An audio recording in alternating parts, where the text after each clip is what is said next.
never hit the fucking go live button. There we So, go. okay, so we have been talking in a private chat. Well, thank All you for right. saying something. No problem.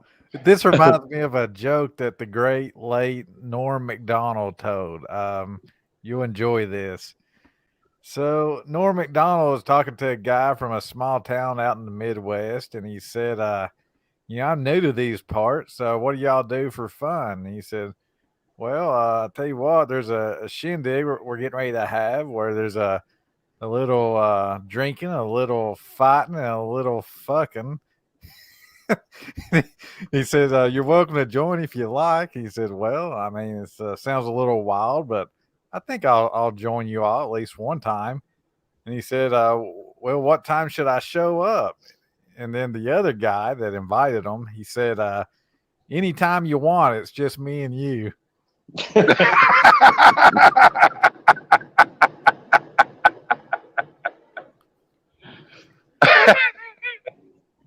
I think I would pass on that one.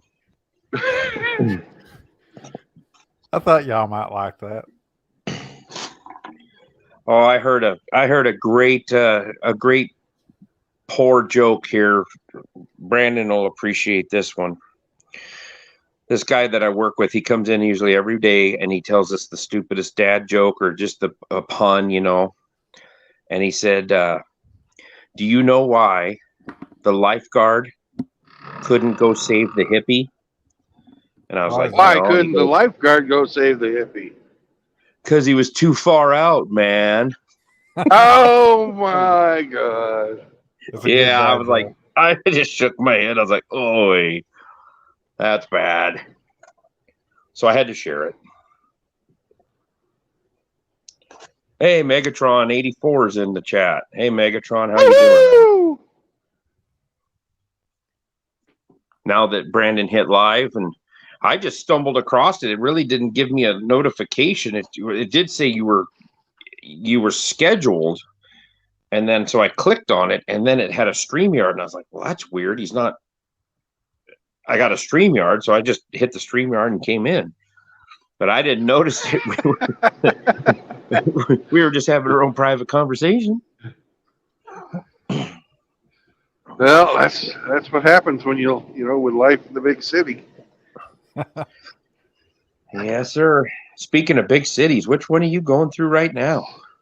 Childress, Texas. I have been there. There's a BN shop. There's a BN shop right over. Oh, I think it's probably you're heading straight west, right? Sort of northwest. Yeah. It's on the west end of town, I think, and the south of that road you're on. There's a little shop there. We went there for a safety campaign thing, and first time and only time I've ever been in Childress, Texas. Well, it's something else. You can see how great it is. Yeah, and there's not a whole lot of stuff to look out in that part of the country there. It's pretty flat. Well, they got top-notch Texas barbecue.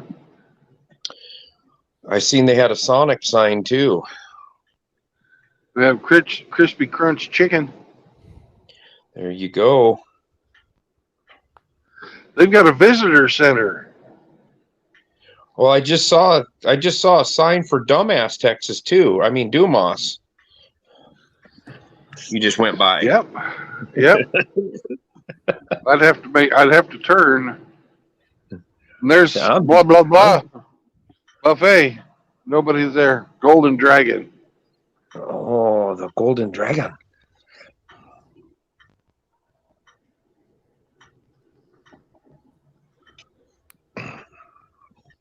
Well, at least it's not called Imagine Dragon, because you know where that goes. Yeah.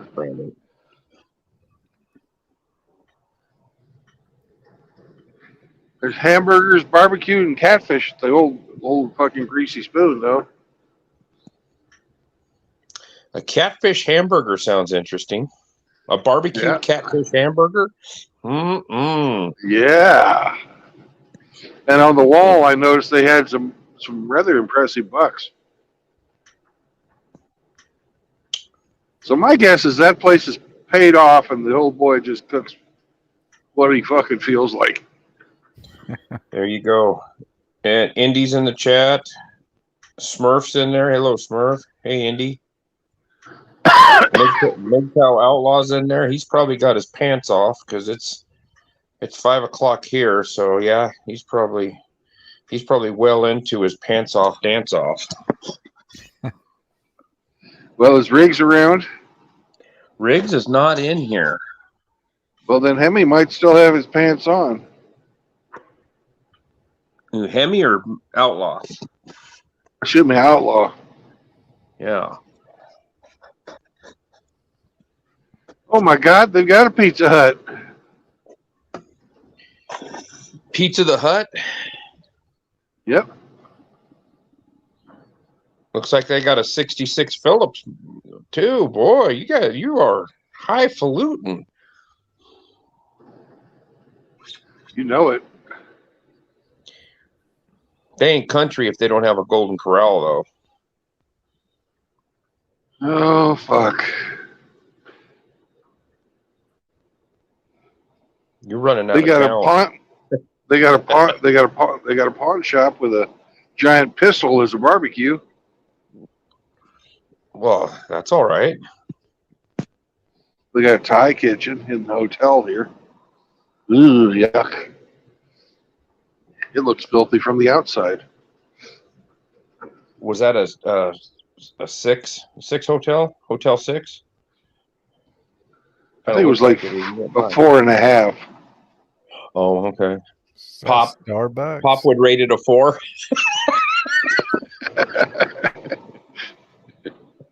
That hotel's a 4. Did you see the video that Billy Von Baum put out today? Oh, the one of Joe Biden and his documents? And all the secret documents. Oh my God, I haven't seen the cover of a Wee magazine or a Cherry. Yeah, it's been a while. Oh my God. And then the last one, 40 somethings, 50 miles. No, it's 50 milfs, Joe.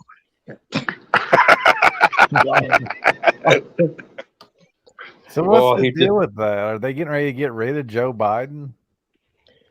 I think they're going to 25th him, or they're going to at least make him so he doesn't run again if he's even can speak by 2024. But I think they're trying to get rid of him and then bring Cackle heels up Harris in, and then she'll be the first black woman's president, even though she was not elected to it. Oh, Riggs is here. Damn it. All right, me and Outlaw's pants are off. Yeah, probably. So heels up Harris, though, they're talking like nobody likes her, that nobody gets along with that bitch. Nobody likes her. They all hate her. And just listening to her talk, she's more incoherent than the potato head. I think Joe Biden's got a little bit more dementia flavor to his stupidity. Harris is like she's legally retarded. I'm not trying to be mean about that. She just strikes me as just someone with maybe an IQ of like 85, possibly 90. Well, I think she probably got all of her IQ blasted out the back of her throat. Old Willie Brown, previous boss, Willie Brown. Yeah, when she was going down on Willie Brown. Man, I tell you what, though, with these hiring, trying to get an equal number of women in management and politics and whatnot, I mean, you get some really interesting things because used to a woman would screw her way, not all the way to the top of the hierarchy, but like somewhere in the comfortable middle zone. Now we're in like unprecedented territory where, I don't know, you might be able to just screw your way to be president one day. That's unprecedented. It's something to really look forward to and strive to. I look at their the diversity hire that they have for the White House spokesperson. She got hired because she is a person of color and she's an immigrant and her vagina is a lesbian. So she clicked all the boxes. Well, her tongue is lesbian. Well, my favorite diversity hire was that Pfizer director. I like that guy. Oh, jeez. Yeah, the one that was lying so he could have some gay sex on a date. Quote lying, probably being very honest. Yeah, well, he flipped out and wigged out, and then he slapped the iPad out of the guy's hand. And that one cameraman, he wasn't putting up with it. He gave him a nice little body check. And then he's like, "Don't hit me. You just committed assault, and now you're screaming that you got pushed." Yeah. Well, they committed mass murder on to the tune of like hundreds of millions of people, in my opinion. So yeah, I guess Allegedly. Yes. Well, they were kind of admitting to it. So Dr. Malone said that the vaccines. Sorry, I shouldn't get your channel banned. I'll shut up. No, I would have said something more along the lines of they invented the fucking disease by doing the research. They let the disease out upon the world, and then they sold the cure that they had already had developed before they even fucking let the disease out on the world. I would have said something like that. Allegedly. Yeah. You know, I've watched the Malone interviews and that other guy, I can't recall his name, but yeah, I've watched those and pretty interesting. I mean, it's the equivalent to me finding out where you all live, burning your houses down, and then you all paying me money to rebuild the house, and me forcing you to do that. And sell us the lumber. Right. But you left out one step. You're also the police and the fire department. Yeah, that's a good point. Excellent point. And you're going to have to buy all the lumber from them. Right, and insurance for the new house. And they're hiring people to go around saying you're stupid if you don't go along with it and thank them for doing it and shit like that. You know what blew my mind is that letter that came out from, I think it was the Norwegians or something. They were talking about how they weren't warned, how all us unvaxxed people didn't warn them of all the dangers that we knew of, and we stayed silent. We have blood on our hands. Holy smokes, are you really going to try to pull that one off? Guys, I'm not lying. I mean, like a son of a bitch. I was fighting that censorship like a rattlesnake. Yeah. Hey, Kush, how's it going, buddy?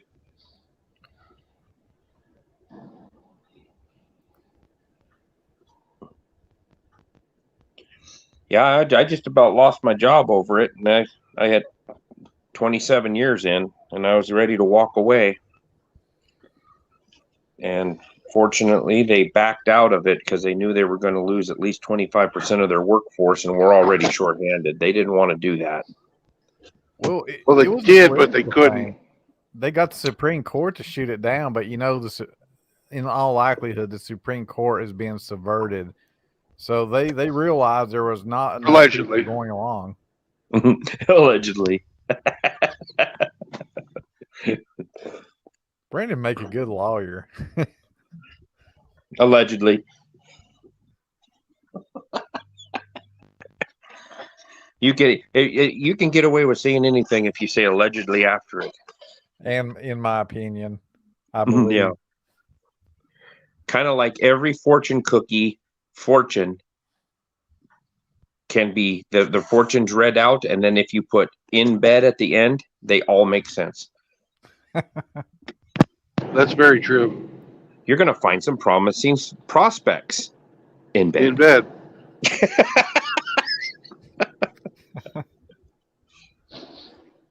You'll have better luck at the end of the month. In bed. Yes.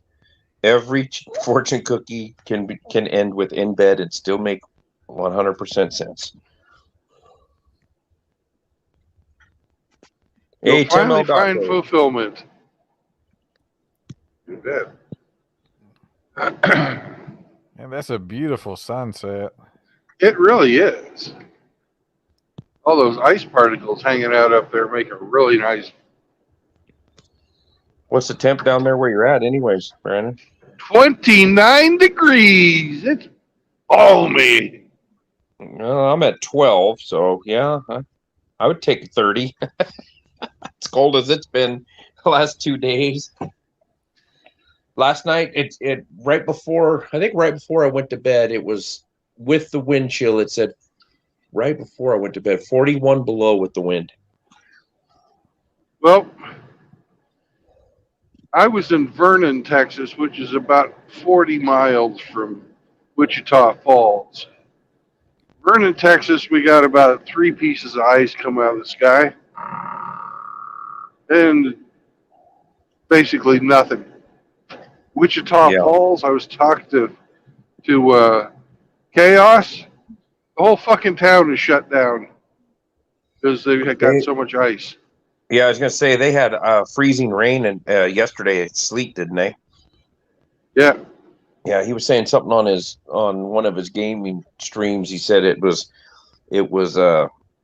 like sleet coming down and frozen, and one of the guys says didn't understand what sleet is.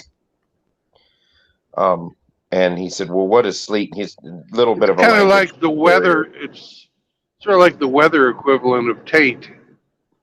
Yes, it taints your asshole and it taints your balls, but it's right in between. Right. Yeah. It's So not yeah, rain. It's not snow. It's in between. I Sleet. figured it was probably gonna be icy. So I had a guy at work today show me a Facebook photo of this woman, single mother, of course, with her kid. And he says, "You know her?" And I said, "Nope, never seen her. No, don't know who she is." And he goes, "Well, she's moved in from out of state or something like that." And I go, "Oh yeah." And he goes, "Yeah."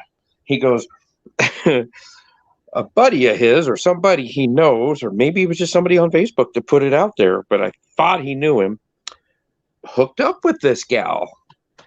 And they're getting ready to do the deed. And apparently she has her taint pierced." and Lord. and he saw it and went soft and couldn't do nothing. Yeah. I was like, because originally he says, "She has her butthole pierced." And I said, "Well, that sounds awkward." And he's like, and then he goes, "Well, it's a taint." And I'm like, "Oh, well, there's a big difference between your asshole getting or pierced and the taint." But yeah, I was like, I didn't even know that was a thing. Well,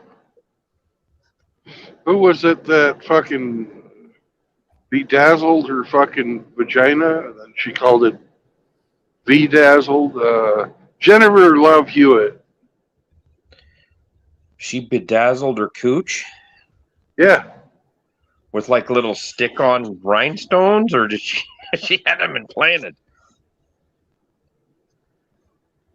I couldn't answer that. She never showed me personally. But back in the day, Jennifer Love was fucking hot. Oh my God. She Had a was, fucking rack. She had a fucking rack on her. She was in that TV show, that family show or whatever, but then after that, I don't know if she got some plastic surgery, but her face, she tried to turn into Reba McEntire or something. She had this jacked up looking nose, and I'm like, what the hell? Yeah, but back in the day when she was a teenager in early 20s, she just hit the wall really hard. Luckily, she had airbags or fun bags. Yeah, the fun bag stopped her from smashing her face, but she still had to have some work done. Yeah. Curse of the white women. Really beautiful when they're young, but hits the wall hard and fast. Kush put in there a thought mommy. Yeah. Well, I thought if she actually pierced her butthole, taking a dump would kind of look like one of them Play-Doh extruders, that used to make spaghetti and make all the different stuff. Well, I You can wonder if make she's some- into she's into S&M and you put a fucking chain on there. And that just fucking that's how you keep a woman down. just she runs that through the clit ring, through the navel ring, up to the nipple, and so when you tug on it, she goes through underwear like nobody's business. Yeah. Oh, no. What it is she's into that fucking, one Japanese fucking martial art where they fucking hang weights off their cock, but she's the female version of it. Oh. Oh yeah. You've Yeah, seen them old boys, right? Oh yeah, all I can think of is Arby's has got 4 for $10 special now. Good Lord. If your taint lit hangs down farther than your lips, you probably got a problem. Ain't a problem for me. No. You know she's got to be like the crappiest mom imaginable. I could. Oh, yeah. That had to have been weird going to the old piercing and tattoo parlor and hey, what do you want? Well, I'm thinking about putting this in my taint. not just the crappiest mom, the crappiest wiper.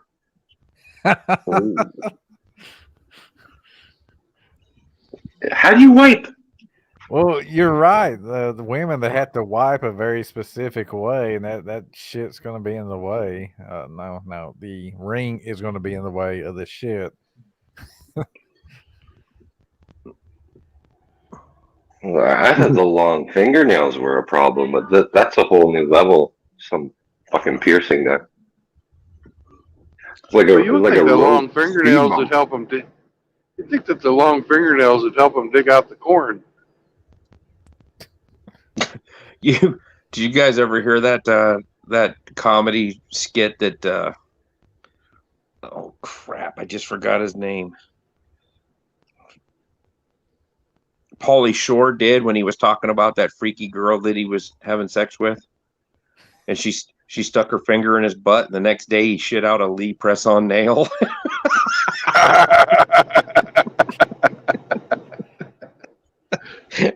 He thought something was wrong with him. He looked, and it was a Lee press-on nail. So, Hey, I'm in Memphis. that's nice. I better drive straight, or they'll Yeah, fucking watch out beat for me. watch out for the riots. high theft warning. So I'm going to be making a video talking about the clown world that we live under, and I believe it all started when they started giving women freedom. I don't think freedom goes well with women, but if I had to put a timeline on it, I would say like right before World War One. When did you all think this whole clown world crap started? When they taught them to read in the Victorian age. So Victorian, that'd be like late 1800s or early 1900s. Yeah, because the foundations of feminism were laid by Jane Austen, but there's other people who think that it might actually go back as far as the Romantic poetry period of the fucking 1500s when they were establishing the behaviors of courtly love. And I hated Courtney Love. I hated her. Well, you didn't have to fuck her. No, but she killed her husband, allegedly. I wouldn't doubt it. But also, back in the day, she had a beautiful pair of tits. Yes, but heroin does bad things to him. Yes, it does. You thought the wall hit hard. Go do some speedballs and see how fast that wall comes up. Yeah, the wall will fuck you up if you're riding a horse. The amazing thing about her was when you're considered reckless and out of control in Hollywood, you really outdone yourself. Yeah. That's Yeah, when no everybody lie. else is trying to get away from you, you know you're you're standing alone. So why do you think it started right before World War One? What is your thoughts on that? Well, I was researching this, and you know this cabal, the people that are trying to rule the world. They let these people raise hell, and they're quick to subvert justice, get them out on bond, pay their bail, just get the Mhm. charges thrown out, or ignore the laws. Well, Mhm. that was going on before World War One. These freaking feminists were straight up terrorists. They rewrote history, but I started digging into it, and they were actually killing people, planting bombs, starting fires that were killing people, and none of them went to jail. They were just allowed to run amok until they got That's what they wanted. that's when the suffragettes was all going on, isn't it? It Yep. was, but it was more focused on Britain, and absolute knowledge seeker would probably back me up on this, but the Khazarian people that seem to be ruling the world, along with the Illuminati and Jesuits, they seem to have more contacts in Britain, and they eventually moved to America. But yeah, it started out in Britain, really hard and heavy, right before World War One. Well, it also came out of the suffragette or the temperance movement with Carrie Nation, all those girls. Yeah, it did seem like they were trying to get slavery put down, then they were trying to attack alcohol, and then they moved straight into feminism. And it was funny, like they wanted to vote like men, but when World War One broke out, they didn't want to fight like men. 100 years later, they never had a problem with that. Yeah. Well, and the higher ups, they want the women to go and be in the workforce because now you've got two taxpayers in the household I could if they see get that. married. Yeah. I think it's got a lot more to do with the fact they don't want the mom actually raising the kids, because when the woman acts like a man, then it seems like it screws kids up in the head, makes them more easily programmed. Well, they want the public indoctrination system to educate them so that they'll be good little NPCs and go to work and work in the factory, pay your taxes, and not question anything. Pretty much Yeah. retards their emotional development. So they're all kind of like children, and children are ruled by their emotions. They're out of control. So if you look at the media that's programming all these idiots, it's always an emotional appeal. Mm-hmm. It's always about the fifis. Fifis. The fifis. Anything that will get in the hearts and the fifis. For the children. Yeah, think of the children's that we're grooming away from you. I haven't heard anything about those two guys that went to jail for raping their adopted sons allegedly. They were kind of in the news cycle for about 3 days, and now it's all history, I guess, huh? We're all Yeah, supposed to forget about it. kind of like Oh, what it's you can't say bad things about the Alphabet Mafia. We can't let that sit on anybody's mind. Well, I hope there's a mistake and they get put in the general population by accident. Then Yeah, I hope so too. Hey, did What's y'all up, hear about that? Cube? Did y'all hear about the guy that was murdering pedophiles in prison in California? And people found out about it, and they were donating so much money to his commissary fund, they shut it down.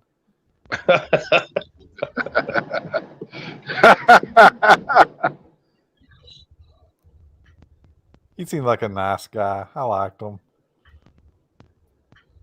Cubing Speed, you came in at the right time. We're going deep diving in how feminism has ruled the world and ruined it.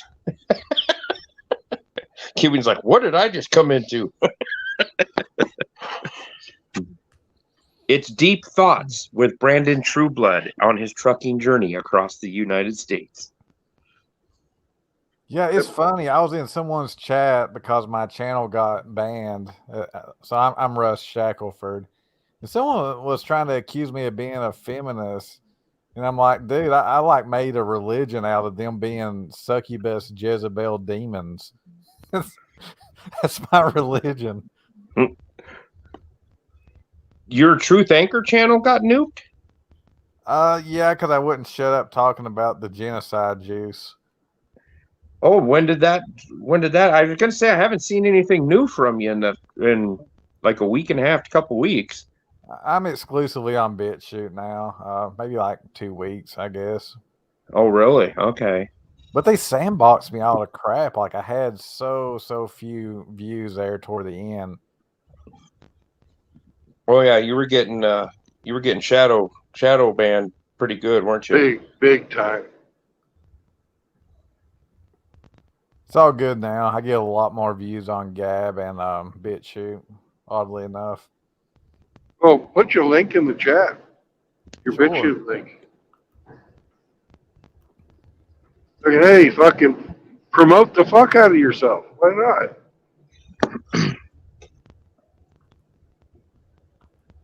Oh, this is a good one. I can't tell you what it's about, but this will be worth it if you all agree with our pharmaceutical opinions.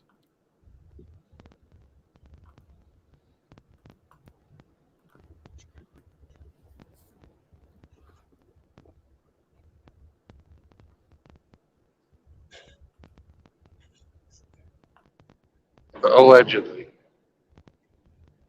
Oh yes, allegedly.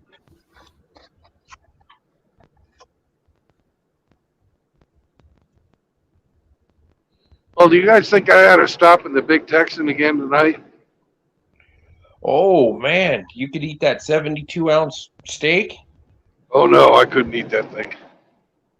Well, you're on a carnivore diet. You might as well just order it and just say, nah, just buy the steak and no sides, please. I don't think I could eat fucking 6 pounds of steak. Imagine taking Yeah, it's kind of a roast by then.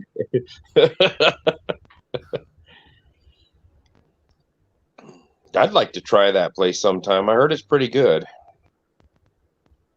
I had a T-bone in there last time I was through Amarillo. And it was pretty good. Was it like a 2-inch thick T-bone? It was 20 ounces. I could have bought a bigger one. They also had a 30 ounce, but I barely fucking finished the 20. 30-ounce T-bone? Man, yeah, I could eat one of them, I think, if I didn't have nothing else. That's a good size, a 30 ounce. Kush puts in here, despite what you guys were recently talking about, I managed to eat a porterhouse. Well, good for you, Kush. So I had a ribeye today, and I went to the store and I bought my my Friday ribeye for tomorrow, and it was what the heck was it? 1.125 pounds, so that would be a 20-ouncer. 20-ounce ribeye for tomorrow. Sounds good. Mm-hmm.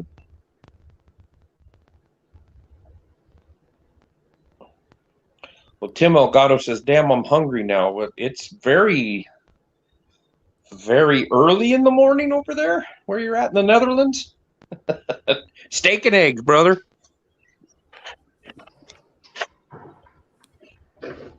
I believe Tim's in the Netherlands.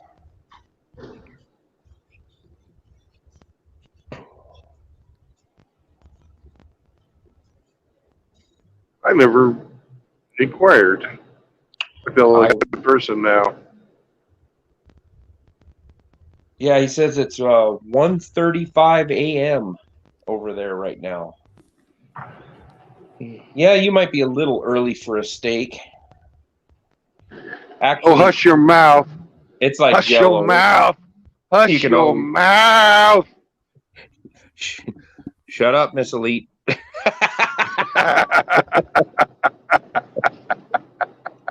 Hey, Anchor, did you happen to catch that Brandon stream the other night? Nah, I've been away for a little while. What happened? He had Successful Endeavors on, and Successful Endeavors favorite hater. She called in his hammer hand. She called in his Sandman. She called in his Undead Chronic Undead Chronic and JD Miles. And she would just start screaming and screeching every time Brandon brought her on. She'd start screeching. So one time I just matched her. So every time she started talking, I just went, ah! Then I'd stop and she'd stop, and then she'd start. I'd start again. Oh, it's an hour, just over an hour long, but it's worth it just to listen to the and read the comments. She was getting smashed in the comments. People were going in really hard on her. I know not everybody in our little sphere is religious, but I swear to God, I believe those women are demon possessed. Oh yeah. She is going out of her way to just try to make a point or get some kind of validation. And then she says she doesn't hate SCE, but she opened up 5 accounts while we were there in the stream, opened up 5 false accounts to try to get in there. It was, and that was just the ones that she fucking called in on. Because you can't tell them no. They won't fucking take no.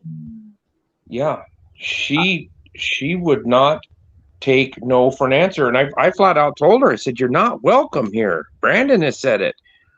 You're not welcome here, so just leave. Oh, God, you ain't going to tell her. No, you didn't. I go where I want. Blah, blah, blah, blah, blah. Yeah. And then, I'm not afraid of you. I'm like, Yeah, you don't have to be afraid of me. But just like we go weren't, away. yeah, we weren't threatening her. It's just like, just leave. You're not welcome here. Your opinions are not welcome here. And then somebody called her a thought in the comments. So she gets on his hammer hand or somebody, and the first words out of her mouth, your mama's a thought.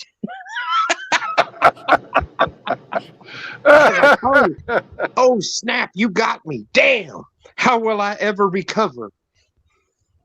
So those demons, I agree with you, Iridium Kush, succubi. Those succubis, man, they have like demonic energy. Like if you try to debate them, they will go full throttle for hours. It's like they can't get tired. Yeah. Well, it's like they don't feel pain. They can't be reasoned with. They're like a Terminator. Tommy Sotomayor.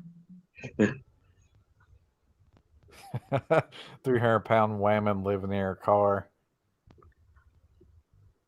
Well, I talked to Brandon the next stream he did, and I thought, well, I wish I would have thought of it before, but I was going to offer her to, instead of a Dubai porta potty, because I don't have the money to fly her over to Dubai, so I was going to give her the Dubuque, Iowa porta potty, and I'd fly her out to Dubuque, give her about $350, and then shit in her mouth.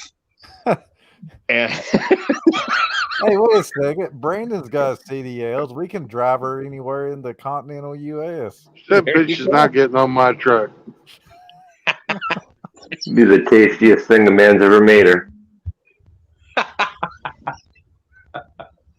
I'd even go and have some corn, maybe some peanuts, and give her a speckled corn trout.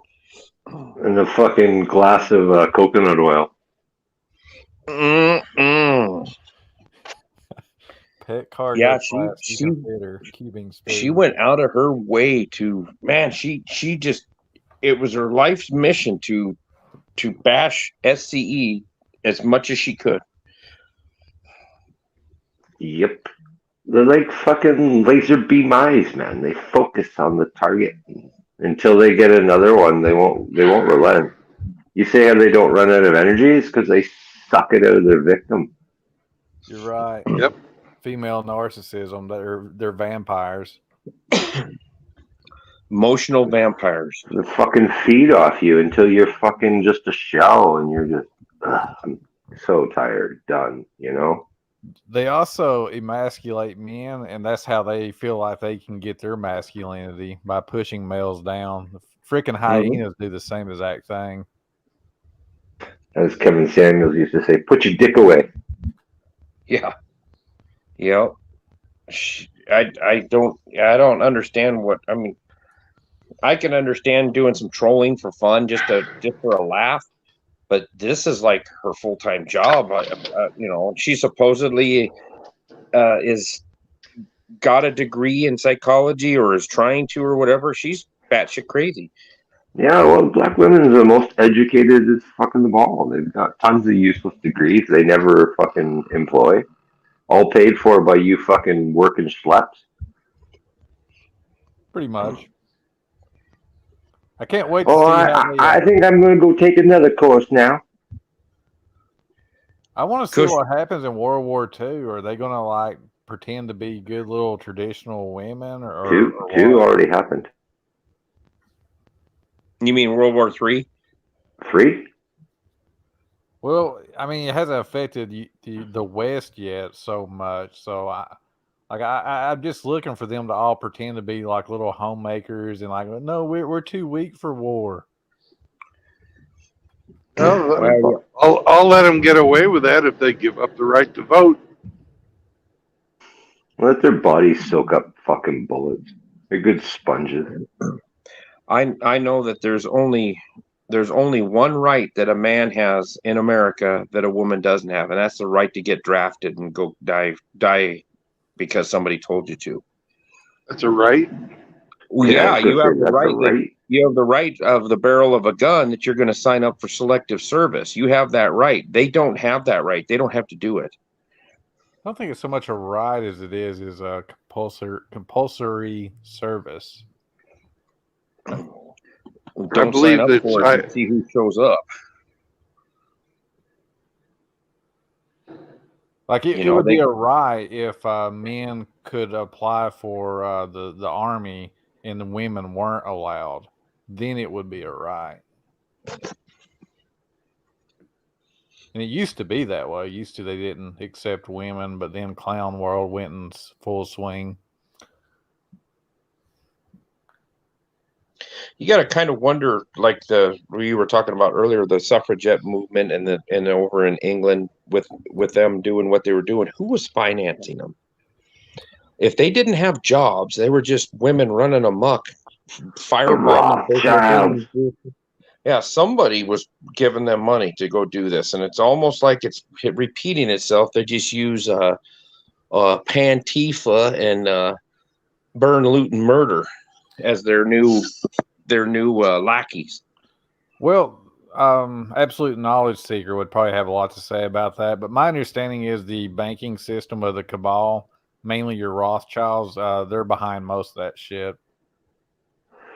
And they're the useful idiots of the day. Yeah, and old ballsack eyes. George, I got kicked out of my own country, and I got nut sacks for eyes. Emperor Palpatine? Yeah. The only person I ever seen that looks like they got two scrotums hanging out below his eyes. Gosh, that dude, freaking evil. And it's amazing he's as old as he is. It's like, just take your last breath finally and go to hell. I'm going to tell you something weird and just accept it. I know it's weird. But in that secret society, they believe that committing pedophilia gives them longevity. Yeah, consuming the fucking adrenochrome from their victims. Yeah, there's some alien theories to that and occult theories, and it's weird stuff. These are evil, wicked people. I believe they are too. I believe that Satanists. They've been in power for a very, very long time, and you sell your soul for that bit of fame. Yeah. I saw a couple. I've seen a couple videos where they're talking about celebrities are talking about selling their souls, and it looks like they're scared to death when they're talking about it. And one of them was that stupid those rappers or whatever the hell are the Island Boys, those two ugly kids with the hair going everywhere and all the tattoos. One of them did a video here a while back, and he says, "Well, I did something really stupid. I sold my soul, and He got ripped off. and I really am regretting it, you know." And it was like Katy Perry said it one time in an interview, and she was kind of chuckling about it. Years ago, Bob Dylan, an interview from the I think it was it Bob Cavett that did the interview? We were talking to Dylan and asked him why how did you become so successful? Was it just the right time, the right time in history and everything? And Dylan says, well, I made a deal. And he looks at him, he goes, a deal? And he goes, with who? And he goes, well, the chief. And I think it was Bob Cavett, but it might not have been. But he's like, the chief, who's that? Well, the guy in charge, the chief, the big chief. That's all he would say. And that was from a long time ago. And I saw that video and it just struck me as really, really odd because in my opinion, Bob Dylan never should have ever made a record that was a success. Like I couldn't sing himself out of a sack, but to each their own. But it seems like there's a lot of people that are saying that, like Jack Black. He said that one time. Him and his brother, that was the Tenacious D. They were talking about, well, how'd you guys become successful? We sold our soul to the devil, and they say it like and jokingly and laugh, and it's like, oh, maybe you did. Well, I don't know. They made fucking movie about it. Yeah, Have you ever seen? Yeah, the Pick of Destiny. Yeah, I have it on DVD. This is a tribute to the greatest song in the world. But yeah, I would not want any part in anything in their lives, anything that they do. I know it sounds weird and you tell people and they just have a hard time believing it, but Alex Jones got famous because he broke into Bohemian Grove and recorded one of their weird devil worshiping rituals. I mean, they really do this shit. Like, it's not just a weird story to tell. Nope. Yeah, no, is that in California? Yes, it is. Okay. Yeah, and Richard Nixon, he confirmed that they do weird gay crap together. Oh, I saw a video about that. He was talking about, he said, oh, them get damn hippies and all the weird shit they do or something like that. He was talking to one of the other guys when he come back from that. He was talking about how they were all a bunch of weirdos. And yeah, so the my BitChute channel, I got a video on the Secret Satanist, and I actually show that Alex Jones video. It's from the 90s, so it's got real crappy quality, but I just talk you through all the ritual shit that they do together. yeah. Well, and I've seen some stuff, and I know that Sergeant Grinch is in the he's not in the chat right now that I can see, but he's had mentioned it in a comment today about the Masons, and I have a different opinion of them, and I have some people that I work with that I know that are in the Freemasons, and I don't agree with a lot of the stuff that they've got going on. Well, the lower level ones are ignorant, but the top level yeah, ones, they don't know what's going on. Well, have you ever? I would have to get out of the chat and find it. There's a video that this guy made. He's from Australia, and he was in with the Masons, and he did like a 6-hour video talking about it. And he said the lower level people are great people. They're always doing stuff for poor people or helping out, and they do fundraisers and drives and stuff like that. And he says, but it's not until you get up into the the upper tiers, like the 31st, 32nd, 33rd, you know, the top levels that they really let them know what's really going on. And it was disturbing. I mean, it took me days to watch it because I could only, you know, watch it half hour at a time, and then I'd have to go. Yeah, You know, but it's I can't remember the name of the channel that it put out on it. I have it as a saved video if it hasn't been taken down by YouTube. So, but it's very interesting, very, very interesting. so And this David guy Smith, goes in the books. He goes from the Albert Pike from the book that and goes in there and highlights stuff and says, okay, this is on this page in this book and blah blah blah. And you know, he's got a lot of receipts, it seems like. So I just don't think they're all cracked up to what they, you know, like the Skull and Bones and all of the Ivy League schools that have their little secret clubs. I think there's a lot of shady stuff that goes on in those, and that's where all your presidents, you know, a lot of your presidents come out of, is those. Well, like you said, it's like a little secret society or a secret men's club. There's a lot of political power that's come out of those. It's almost like that's predestined or predetermined. This guy's going to be the president in this year, and then they just groom him right into that spot. It's funny you would use the word grooming.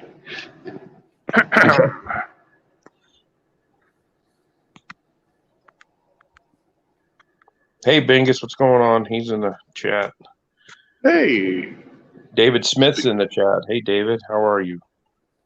David Smith, I absolutely agree with you. The Illuminati, that's one of the higher level subgroups in this cabal. Most of my inside information came from an Illuminati turncoat, Bill Schnoebelen.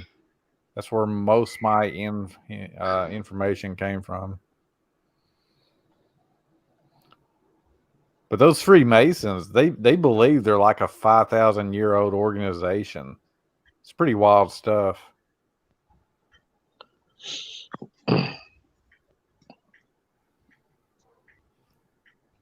Yeah, this guy goes into the history of it, and it's very interesting. What was it called? Brandon, I'm going to jump out of the stream. I'm going to find it, and could you put the link back up when here in a couple minutes? okay. And I'll come back in and I'll write it down. So Alrighty. I'll be back in about 2 minutes. 3 shakes of a lamb tail. Got it. So the Freemasonry, that was real big in America during the founding of this country. Most of the crap in Washington, D.C. is like a occult Freemason symbols, the Washington Monument, the layout of the entire city, all that crap. Even the Rotunda, that's a big one too. Statue of Liberty, that's another big secret society, pagan thing. Do you know where the Statue of Liberty was supposed to originally stand? I have no idea. Because we were not the first destination for Lady Liberty. Lady Liberty was supposed to stand at the mouth of the Suez Canal. Fascinating. But the French didn't finish the Suez Canal, the British did. So the French gave it to the United States. Interesting. So the torch that the Statue of Liberty is holding, that's a phallus symbol. That's a PP. As is the Washington Monument and that big obelisk in front of the Vatican. A lot of Osiris genital worshiping going on.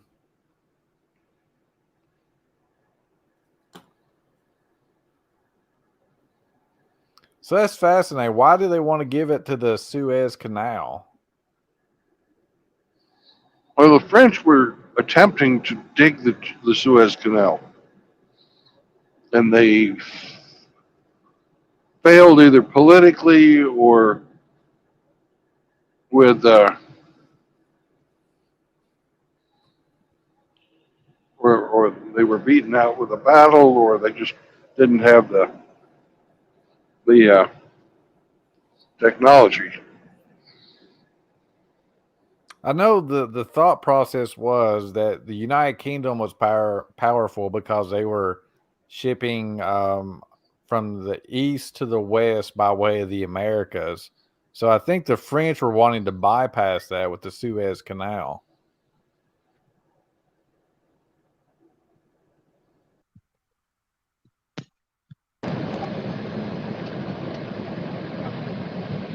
Hey, I found it.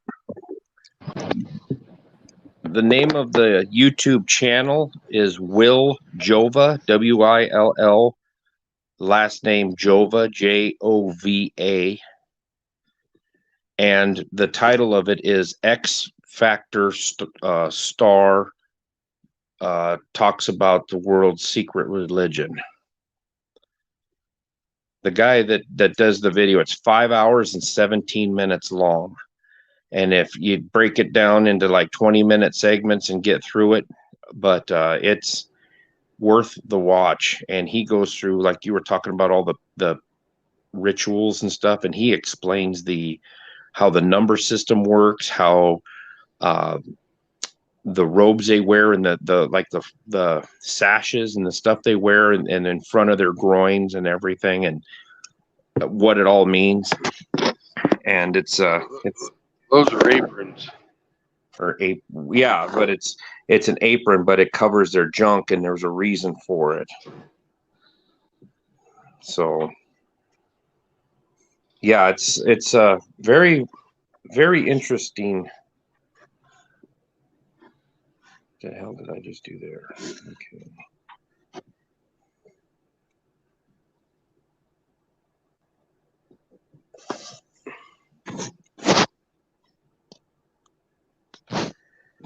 Later, Cubing.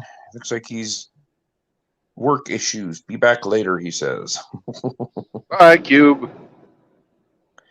David Smith. Yep, a lot of the rituals used in Freemasonry are supposedly based on ancient Egyptian magic. And this guy goes through the whole the history that when Albert Pike basically started it, and it's really interesting. It's very interesting. This guy was a X Factor, which is the Australian version, or New Zealand maybe. I think he's Australian version of America's Got Talent, and he was a winner, him and his rock band. And after they won, they became real popular and famous, I guess, and were living the rock star lifestyle. And he got involved in the Masons and was living hard, living fast. And apparently he said he was in a car going like a whole 100 kilometers an hour, which is what, 65 or whatever, and was passed out and was going to hit a structure and kill him. And he said a voice told him to wake up, or woke him up. He woke up, realized he was going to die, and stopped, got out of it. And then he basically bailed on that philosophy or that way of life, and quit drinking, quit drugging, quit doing all the things that were bad for him. And he put this video out, and it's very interesting. So it's worth a watch if you were interested in that stuff. If you have heard things and you wanted verification of what you've heard, it's probably covered in that video, because like I said, it's 5 hours and 17 minutes long, and he's been threatened. And he says, I actually do fear for my safety. He says these people are extremely powerful, and they have connections everywhere. And so he was basically kind of doing one of them. He didn't say, I'm not going to Epstein myself, but if something happens to me, you know what happened type deals. So, but yeah, Will Jova is the name of the channel that put that out, and it's still there because it's not out of my saved video, so it's still on YouTube. Yeah, so David Smith, I absolutely agree with you. A lot of this paganism has a strong Egyptian flavor. And I think the name that really pops up a lot is Aleister Crowley. A lot of people know about him, and he was highly, highly influential in a lot of this crap. Yeah, but he was more the Wiccan. I don't know. He seemed to like have He a was strong he was Egyptian. Satanism, Wiccan. Yeah. Yes, Aleister Yeah. Crowley was he's on the cover of one of the Beatles magazines, the Sgt. Pepper's Lonely Heart Band, when they have all the people on the cover, you know, all the famous celebrities. Aleister Crowley's in the back. There's an interesting thing about that too, because this guy goes through, and there's about a 30-minute section, because David Smith says he knows exactly who I was talking about. He did a video exposing all of that stuff. They wanted him to be a part of it, and he refused. Yeah, that's the guy. I can't remember his name offhand. I would have to watch some of the video, but he goes through about, it's like 25, 30 minutes, and he just shows pictures of famous people, famous politicians, their handshake, how the Pope shakes hands, how presidents have shaken hands, and they have a certain handshake where they put the thumb on top of the other person, top of the person's hand when they're shaking it, not like you normally shake hands. The symbolism of the single one eye, the all-seeing eye, where they'll make a triangle. There's pictures of Denzel Washington, I think. He shows all these celebrities that take these pictures where they're covering one eye. Like the old Napoleon pose where you have your hand inside your shirt. That's Mason, yeah. Yeah, that's the hidden hand. There's amazing how many magazine covers and album covers and stuff like that has all these people doing these symbols. Well, don't forget Winston Churchill's victory, sign of 33, and he was the 33rd degree Mason. Yeah, I think this goes so deep down a rabbit hole that I personally don't think that anything politically is by chance. How Trump got in and wasn't ordained from a long time ago, maybe it was, I don't know. I mean, you could really go in a lot of different directions with that. So cubing speed, you got devil horns. That's another symbol. Yeah, Douglas Edwards is in here. Hey, Doug, how are you doing? The way that our military-industrial complex is led out of a Pentagon. Oh yeah, he shows. I think he goes into that too. He talks about there's another video I watched that talked about different landmarks in DC, and they're all connected, and every one of them almost like a cornerstone is a Mason. Every one of them has a Mason meaning, and there's is it in DC or is it in Philadelphia? There's one where it all makes a certain drawing or a certain picture if you looked at it from the sky, and the base of it is this guy's grave right in the middle of downtown. They have a statue of the guy, and they have his grave there. Oh, almost all of the major ancient cities had the 5 hills you could connect to, the 5 landmarks. Yeah. David Smith. I know Paris, Rome, London. They all got it. I think Boston also has it.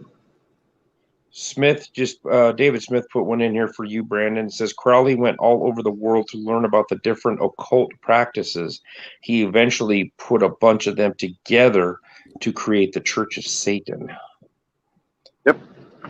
So you all aren't going to believe this, but Crowley was trying to summon these demons, and he claimed he met those gray aliens, And that's like the earliest recorded instance of people seeing gray aliens is Aleister Crowley trying to summon them. He didn't have the CERN. What was that? You need that fucking CERN to summon up them demons. Yeah, the CERN. Like their symbol was a 666. That's another occult symbol. Fucking Shiva, the Destroyer, is a statue right on the premises. Mystery Babylon, a mystery no longer. America's Babylon.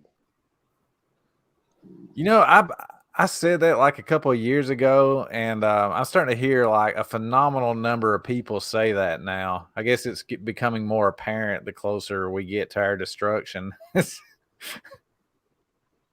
Well, I was watching a video 2 nights ago, and he was talking about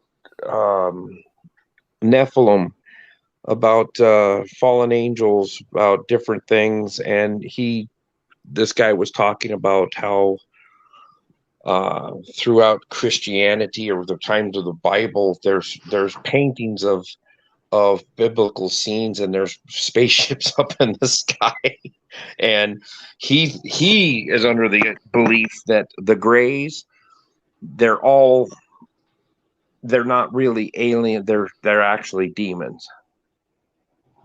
And he was explaining, God, I wish I could remember what video that was. He was explaining how he believed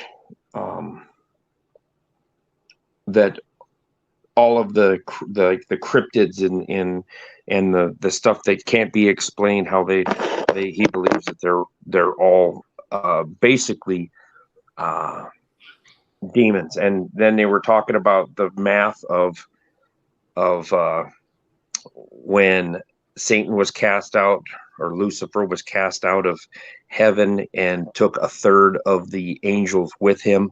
And they were trying to do the math, the numbers off of what they could figure out. And they were talking like, oh my gosh, what was it? 20 to 30 million demons that they thought were cast away from heaven, and some of them were locked up basically, and some of them are roaming free. And it was a deep dive. It was going kind of all over the place, but it was really interesting to listen to somebody else's opinion on the stuff. And I've never seen an alien, but I've seen some stuff I can't explain. You know, it's like, whoa, I've seen stuff that you can't explain, but it freaked you out. You thought you saw something until you walked up to it and saw what it really was, but in your mind it was something completely different. That happened to one of those experiences one time, scared the hell out of me, but I had to go walk up to it to see what it was, and I was like, whoo, I'm glad that wasn't what I thought it was. I got a weird prophecy for you. So I had a dream. I was sitting there interpreting it while it happened. There's going to be like a monolithic financial correction that's going to destroy like almost everything in the country. And right after that, like I saw this Statue of Liberty, like 7 of them summoning these demons. And then this angel came to me and like said, you're getting ready to see something, and you need to know, no matter what they say, it's a demon with flesh. It's a demon with flesh. That's pretty wild. Well, you could say the restart will be with the digital currency forced upon us. One world currency, one world government. It was alluding to that. Like I saw a cow in this great tsunami. I knew that was like a great food crisis, and that was like a year ago. And I also saw whales, which that would be big financial institutions, which have plenty of money. So it's implying that money would go worthless, and that somehow in the aftermath of that, these alien demon things would go from being a secret to just being public knowledge. Like they were going to walk around like people. Well, there's a lot of people that believe, hey, Pablos, how are you doing? There's a lot of people that believe that there are these lizards walking around among us. Yeah, Bill Gates looks like one. Yeah, I would say that if they aren't demons, they're on the job training. They're trying to become them.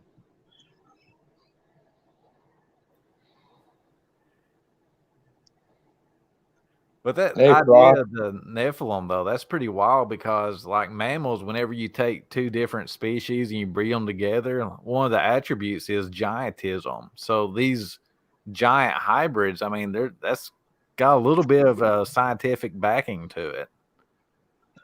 Well, there's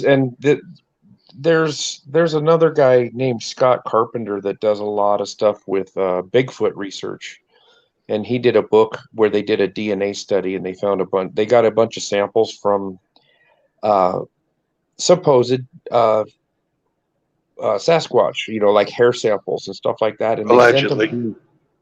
sent them to seven different universities. Never told them what the samples were from, and say, do a DNA analysis on this and tell us what you find. And they took two of the samples, or they had 116, I think it is, samples.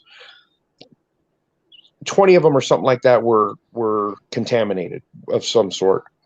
And then they got DNA findings on these. And every one of them that you found said human mother, human female for mother, and unknown father. It's not in the DNA registry. So his thought of it is he believes that they are descendants of Nephilim, which were fallen angels, or angels that came to earth and they took human wives and had offspring. And like you said, the giantism, where they say, oh yeah, I seen that Bigfoot, he's 12 feet tall. Well, that's a giant compared to what a person is now.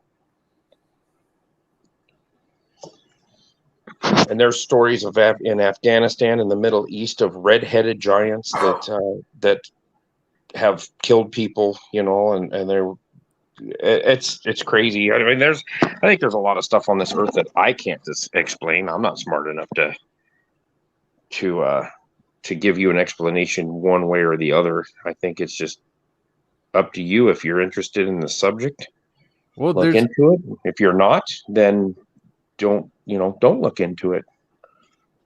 There's some Native American stories, though, where they talk about how the first white people that the Native Americans saw wasn't Europeans. They say it was like giant white people that were generally red-headed. Yeah. There's you look at all the records of the native tribes, and I don't know if all of them have this, but I know the Navajos do, and the ones that were down in New Mexico, they had those big civilizations. They had the big cities dug into the side of cliffs and everything, and then they just disappeared. They said they just kind of wandered off and split up to different bands. But the Navajos have the skinwalkers, and you talk to some of them, and they totally believe that they're real. And they're a malevolent spirit that will kill you or will try to take your body over. And it's crazy stuff out there. I mean, like I said, I'm not here to tell you yay or nay to believe it or to not believe it. But I just think there's a lot of different things. We got scientists. What's the name of that program? It's not DARP. Oh crap. Where they're trying to use is it the super collider, and they're trying to open up portals. Have you heard about that? I thought it was CERN. CERN, that's it. Yeah, they're talking about that, and there's actually scientists that says, oh yeah, they've been able to do it for a while, and it's like, really? Of course, you're not going to get the truth out of the government. Isn't going to tell you anything that they're not 20 years ahead of. You know what I mean, for technology. Yeah, that's definitely true. I'm not sure if this is related, but I had a dream that there were like these 10, 12 foot tall demons just walking the earth, and the whole earth was like dark. But then I didn't know, but there's been some prophecies of 3 days of darkness. I'm not sure if y'all ever heard of that, but there's very fascinating prophecies dating back like 200 years. Well, you could go down another rabbit hole if you wanted to talk about that and the magnetic excursion that our Earth's going through and the weakened magnetic field, and if the sun was to have a micronova and the days of darkness, a coming ice age instead of global warming like we've been told forever. Remember in the 70s when Leonard Nimoy was talking about what was In Search of, that show In Search of, and they were talking about a upcoming ice age, and then 15 years later Al Gore gets into it and says, oh no, it's all going to get hot, but they all have beachfront property. They're afraid the water level is going to come up 15 feet, and then they all buy mansions on the beach. So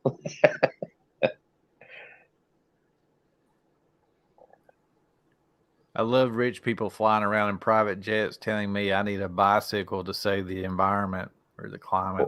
Or I need to buy an electric car so they can shut it off, shut my power off with the cellular power meter that they made everybody get. The one that they don't even need to walk by and scan. They can just Smart get on meter. a computer. Yeah, the smart meters.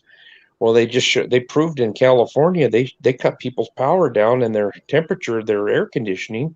If they can control that, they want everybody to have a smart meter so they can say, you were a bad boy.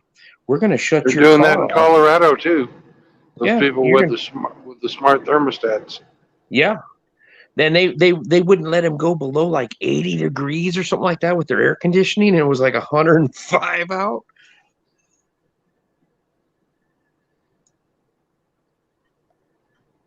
So I'm fascinated by Frost. He's talking about it's like they're talking about the Earth's magnetic field flipping.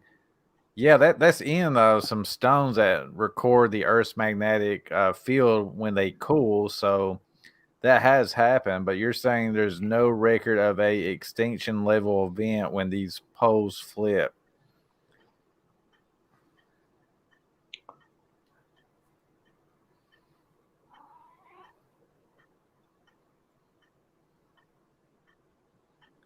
Frost is correct about that.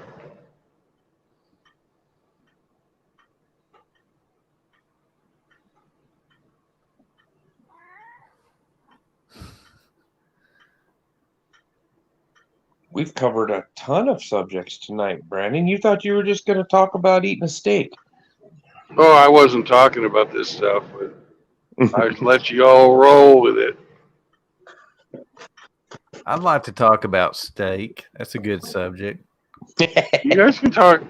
That's the whole point about this stream is you can talk about anything you want. Well, we got some people talking in different languages in here too. Got Pablos, Tim Elgato, Kush. I think they're are they speaking German? Pablos 1920. Were you born like 103 years ago? He's an old OG. He's an old head. Might be a World War II veteran. That'd actually be really cool if we had a World War II vet in here. Yes, they're speaking German, and Kush, yes, speaking German.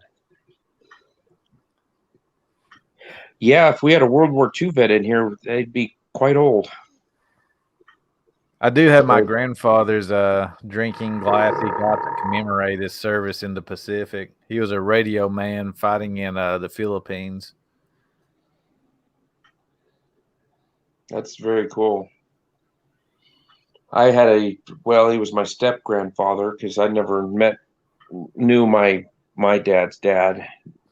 His folks had gotten divorced in the 60s, and she remarried, and the man she remarried was a World War II vet, and he was an avid gun collector. He was the one that basically got me into firearms, and he had some really cool stuff he brought back from World War II. He purchased a 1911. He purchased a M1 Garand, and he purchased an M1 carbine, and he brought those back. And he also brought back a 9mm Luger that they look like mother of pearl or ivory type grips. And it's the only grips I've ever seen. Like, I cannot find them like this, but they had a translucent line that ran along with the magazine, so you could look through the side of the grip and you could see how many rounds you had in your magazine. It was really cool. And I have not been able to find a set of those grips for a Luger 9mm from the World War II era, or even before, because they were made for a lot of years before the P-38 took over in World War II. Thanks for clarifying that, Pablos. So evidently, he started his account in 2006, and they allowed your birthday to be 1920. So evidently, he's able to keep that. There you go. Also, Radium Kush, I would very much love to see that World War II samurai sword sometime.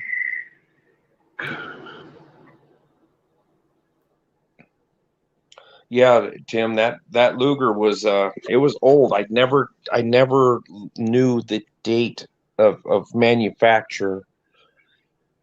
But what intrigued me, I loved the design of it. So because he showed me how it worked and everything with the toggle slide and everything, and I was like, wow, that's really cool.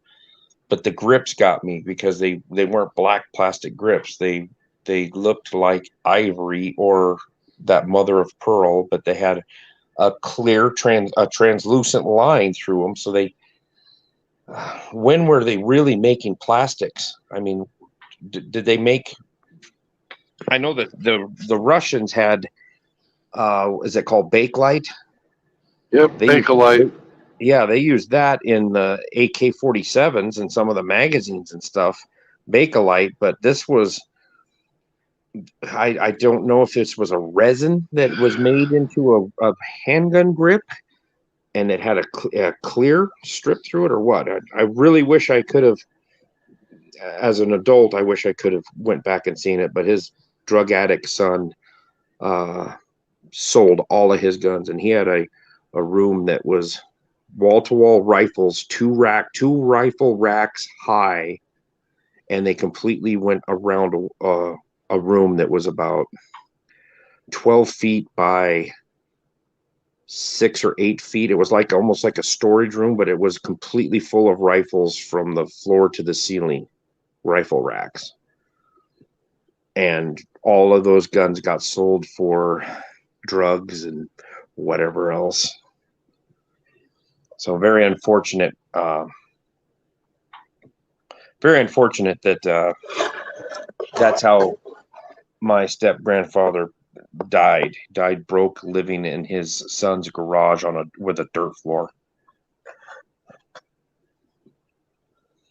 That had stolen everything from him and sold it.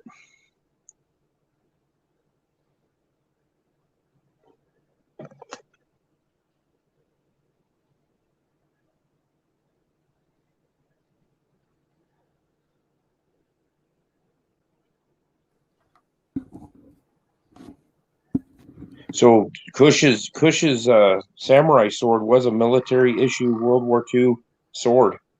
It looks like, from what Cush is saying in there. Pretty cool. Not something you see every day. But Kush does. Yeah, I bet he does. When he's fondling it. Yeah, Bingus, I'd love to see that samurai armor. That sounds really cool. I picked me up a new Freedom Seed dispenser. Did I tell you about that, Brandon, the other day? Yes, you did. Yeah. You went to a gun show. No, I went to a gun store. Okay. It wasn't a gun And show. there was, okay. Yeah. And there was an old guy, and he had something funny on his phone. Oh, yeah. Yeah. He had a And picture you of bought a new lever his action, right? Yeah, it's a Henry lever action 44 mag. And I'm looking for the one that's a 357 mag, and then that would I bet it sunk real fast in the lake. it did. Unfortunately, the next day I had a ice fishing fire boating accident and lost it all. Then never even got to shoot it. Glub. Davy Jones locker. That's right. She went down to Davy Jones is fondling my rifle as we speak.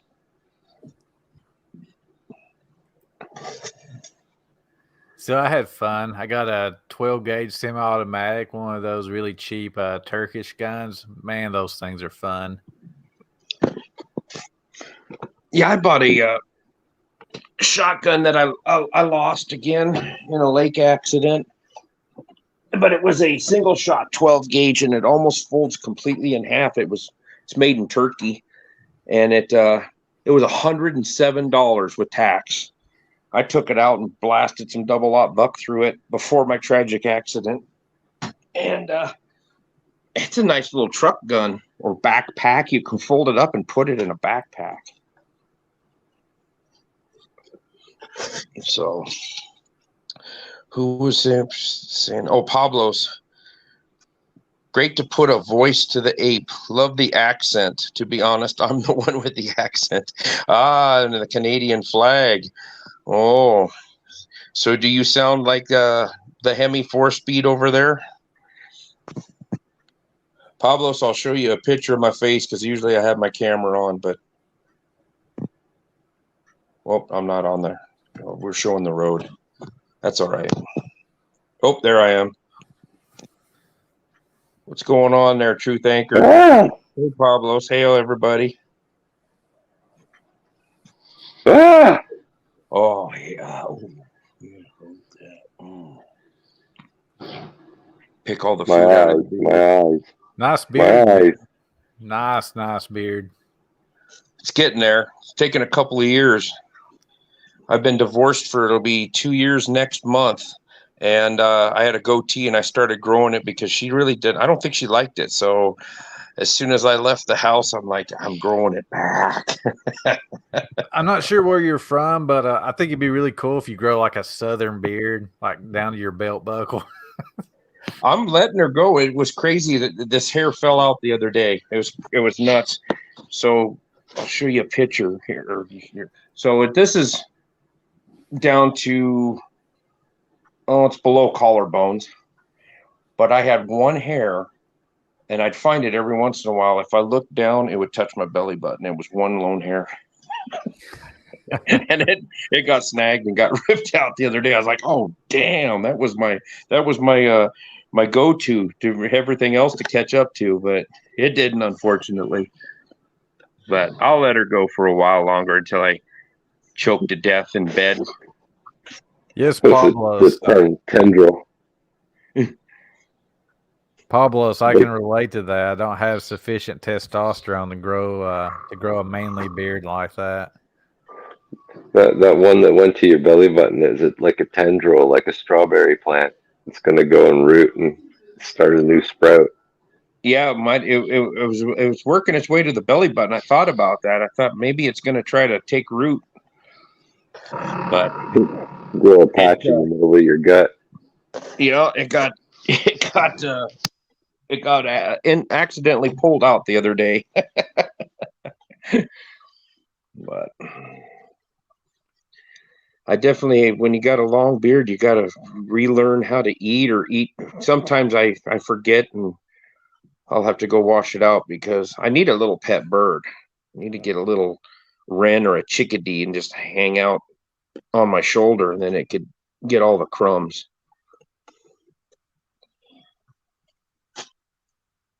Tim Elgato says, if I don't shave for a day, I got a full beard.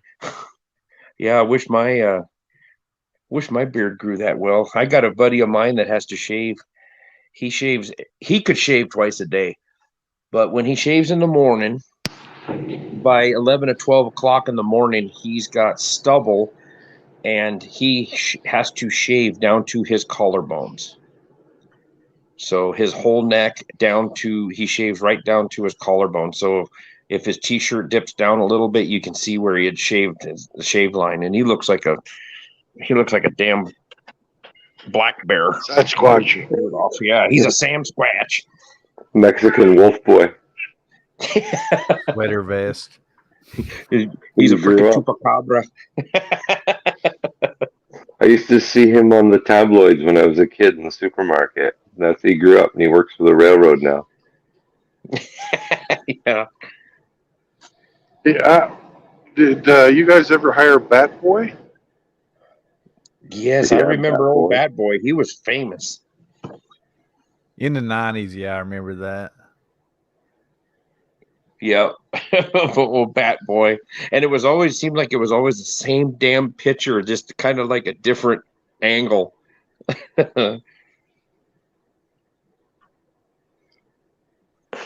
Bingus is rocking the neck beard. He's got to keep his neck beard shaved down. Well, everybody knows the neck beard in the area is Ike. Neck beard, and then Scotty's the knockoff Highlander, the dollar store general Highlander. I still think Scotty ought to do the fucking. Who's that painter? Bob Ross haircut. Yeah, he should do the Bob Ross throw. The fro. Yeah, I don't think he's really into that. He keeps telling you no. I know. No means no, Brandon. Right, but he gets angry about it, so that's why I keep asking. And Pablos, he goes, Sam Squatch. He says, Trailer Park Boys, very, very Canadian. Accent stronger than mine. Trailer Park Boys is funny. I have the first 7 seasons on DVD. And Bubbles cracks me up. Wow. Speaking of hair, I don't know. Should I get this cut? Should I cut it a little bit? I don't want to. Only if you get a mullet. Only if I get a mullet? I'm not going to do that. Oh, Okay, man, you used to rock a mullet, didn't you, Kush? You Business in the grow front and party in the back? Yeah. and grow a mullet and a porn stash. That's what your new look should be. Well, I have a goatee now. We see that. Yeah. I'm so freaking blonde and fair haired, it takes me like 2 weeks to get it. I'm jealous of Algado there. He can have that in a day. This took me freaking almost 2 weeks to get to this point. You know, I never even knew what a mullet was back when they were popular. We called them hockey haircuts because all the players that played AAA hockey, they all had the same haircut. So we called them hockey haircuts. And they were moles because most of those guys were all Canadian. They would come down from Canada and they'd play AAA hockey down where I grew up, trying to get into the NHL. But yeah, they were moles. No, everybody's saying don't cut it. I wouldn't get it cut short. I'd just get a couple inches or so taken off of it if I were even consider doing that. But everybody's no.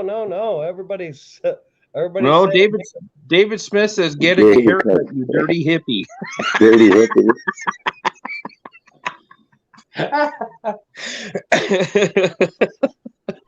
But he says it with love. oh yeah, now my feet are hurt. I'm gonna leave. Yeah, Pablo. We all know about the hockey haircut. Yeah, it was the 80s for sure. Man, that's pretty wild to me. For sure. I thought the mullet was like a Southern thing. I didn't know Canadians were doing it. Oh yeah. Oh yeah. Yeah, I graduated in 90, and the mullet was in full swing in probably 86, 85, 86. I remember it in junior high, and then when I got to high school in 86, all the hockey players had it, and I was like, man, I'm kind of looking, what the hell? So, you know, me being a trendsetter, I had to get one too. You remember the rat tail? Yeah, everybody was, and that's the thing is my hair, the hair on my head is extremely fine. I've got a full head of hair, but it's very fine. So when I had a ponytail, It was only as big around as my thumb, so it looks like a rat tail. Because at one time when I first started working for the railroad, my hair, I let it grow till it was in between my shoulder blades, but it was such a small. If I tied it back, it looked like shit. So I'm in need for a haircut right now, though.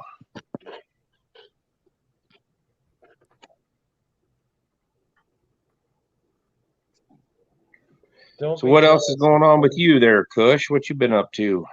I just been busy as hell at work. Gonna be traveling even more than I thought. So I will be actually out next week traveling. Just road trip to Connecticut.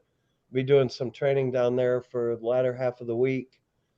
And third week of February, I'm going to be in Chicago.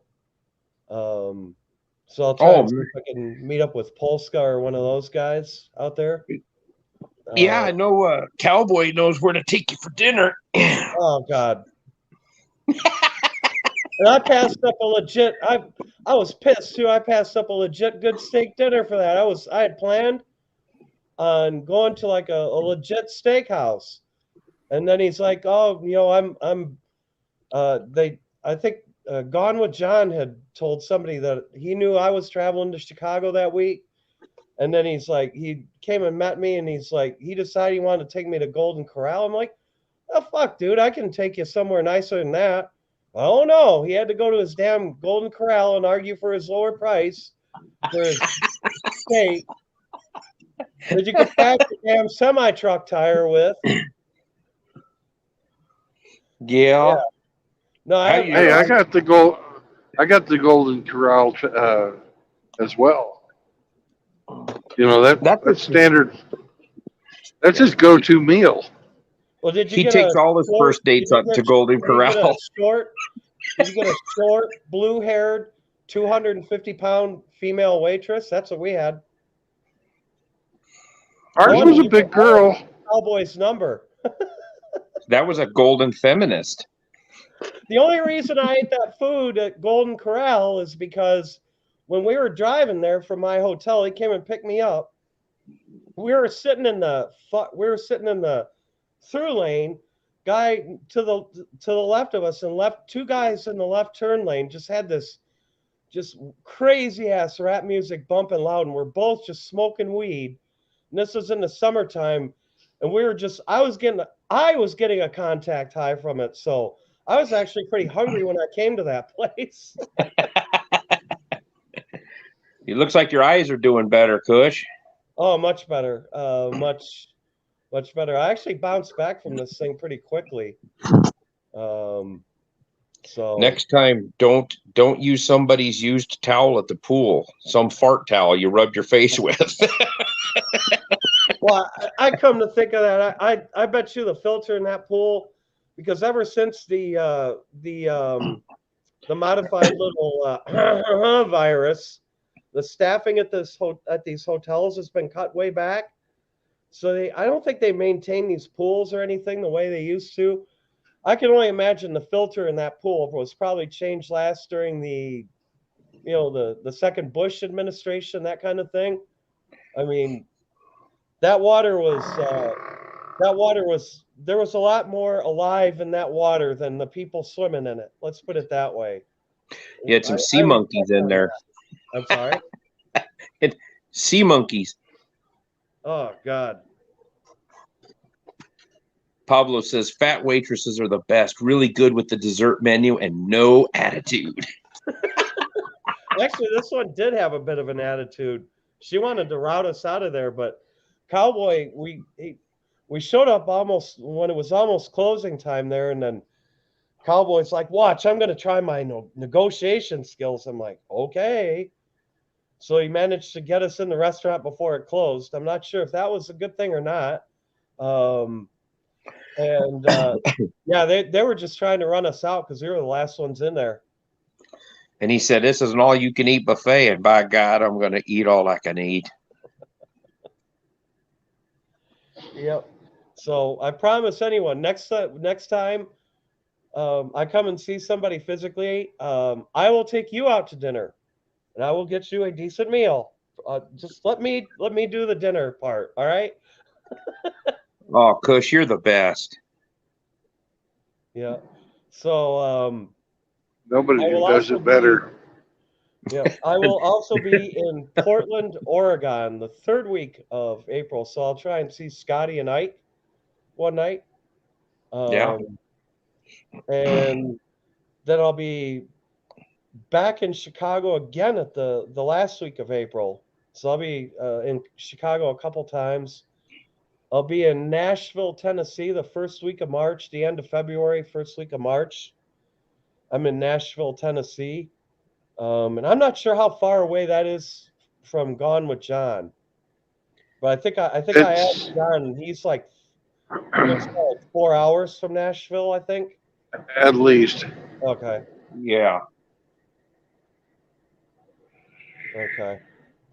Yeah, is there anybody out in that area, Nashville, Tennessee area, that we know of? I met a guy, a prison guard, or not prison guard, but a, a warehouse guard who recognized my MGTOW sticker on my truck there, but he's not much of a content creator. Oh, oh, what do you have you have a MGTOW sticker on your truck? What do you have? The sign with the arrow on it? Nope, it just says MGTOW. Oh, okay. Uh, if you get a hold of MGTOW Smurf, he Yeah. makes them. Oh, really? Yep. Cool. Oh, so what are they, just stickers that are they like peel off type stickers? Yep, peel off type of stickers. Okay. Okay. Kush could wear one. He could put one on the clock that he's going to wear around his neck as a tribute to Flavor Flav. Flavor Flav. Yeah. We were talking about him the other day when he was hooked up with old Brigitte Nielsen after she looked like she smacked the wall 3 times. Woo. The Yeah, Flavor of Love. Wasn't that the name of that show, Brandon? Yep, flavor of love. The Oh, is only that the flavor one where he where got where is that the one where he got hypnotized? I think I remember that from a long time ago.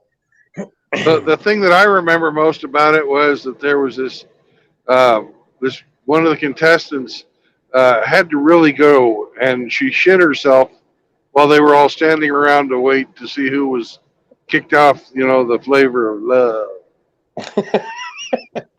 That makes it an easy choice. Yeah. The one that just dropped the deuce out onto the sidewalk, you need to go. Ah, I couldn't even believe it today. Just going to the restaurant. Restaurant I went for lunch today at work. This thought walked in there. It had to be in her mid-20s.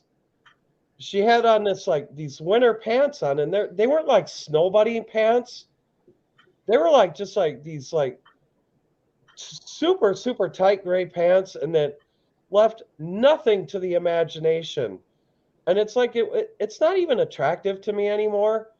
So you're not a lip reader? No, and I'll tell you what, the more and more shit of this I see, the more and more I become a monk. I swear to God. I mean, she was an attractive woman, but did not look attractive in this outfit. And I'm like, lady, you just look like a 304. That's all you are. She was trying real hard. Is that what you're saying? Yeah. Yeah. And Well, she was just with this cuck boyfriend, and she was vying for my attention the whole time, trying to keep herself in my eyesight, and I'd look away. I get that quite a bit. They'll try and put themselves in my target scope, and I'll go look away, and they'll move back, and I'm like, please stop doing this to me. I just came here to eat my fucking lunch. Were you all blinged out? I dressed basically like I am now. Yeah. So she's like, that guy must be a drug dealer. I'm gonna dump this fucking hero and go out, or dump this zero and go out with that hero over there, huh? This guy she was with was just a total simp, total. I mean, you could tell he was insecure being with her. He had that insecurity. You know how that. You know what I'm talking about.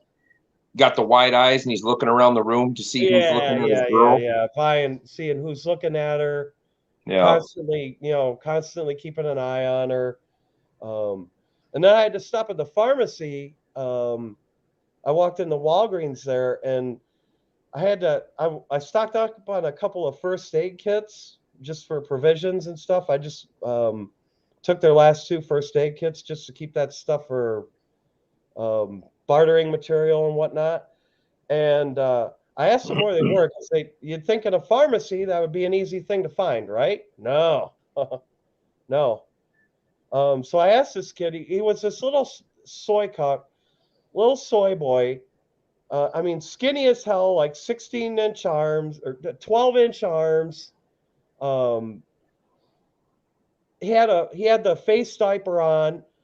This kid, I swear to God, when I looked into his eyes, I asked him where it was. He just like pointed to where it was. Didn't even like say anything to me.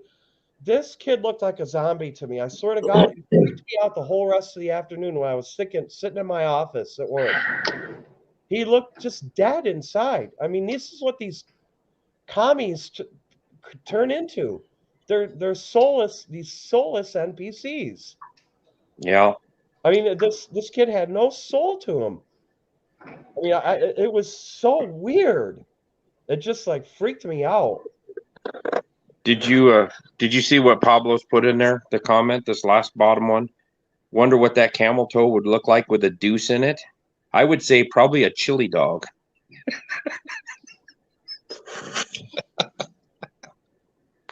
Nice.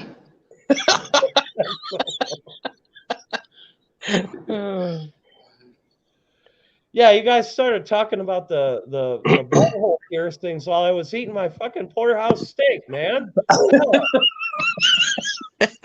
It's tain't nothing to worry about, Kush.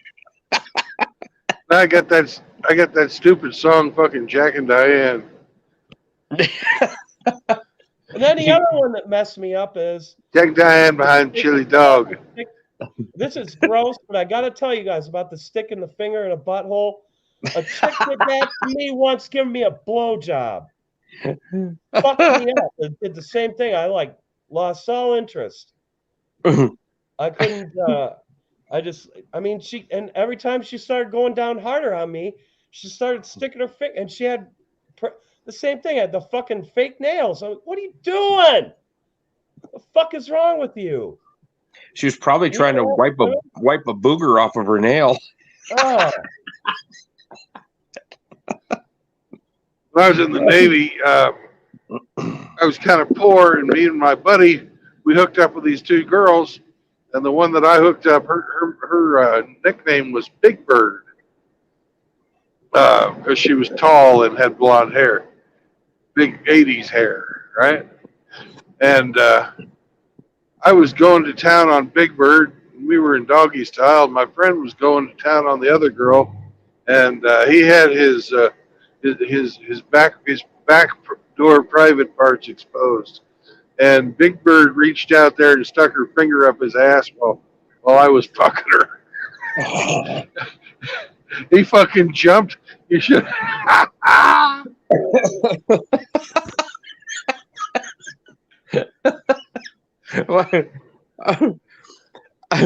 I had a guy I worked with. I've known for a lot of years, and he is sadly he's passed away. That would make you jump. And he had this little wiener dog, and the dog would want to jump up on the bed while him and his girlfriend were going at it, and he said he was doing his girlfriend doggy style, and that wiener dog jumped up on the bed and stuck his nose right in his asshole. And he said that cold nose hit my asshole. He says I thrusted so hard. She's like, ugh.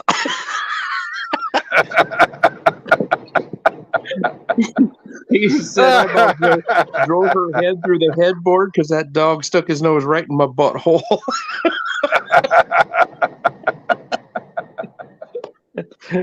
Man's best friend right there, I'll tell you.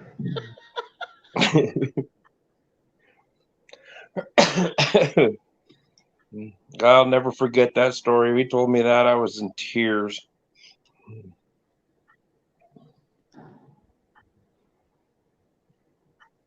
Be like a cat, sees that bag is swinging and just reaches out there and sticks a claw on it.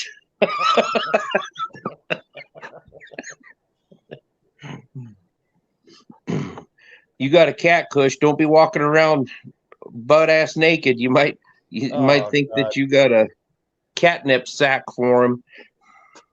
No thoughts in this house, man. No, that ain't worth losing the house over.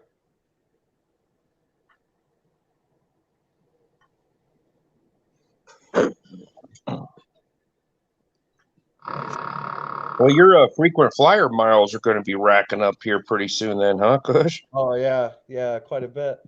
And the nice thing is too, I stay at mostly Hilton hotels, so I get points for being a diamond member.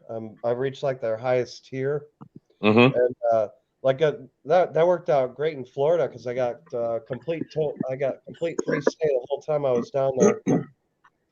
Just stayed completely on my points, so my room and board down there was taken care of for my vacation. Yeah, that's awesome.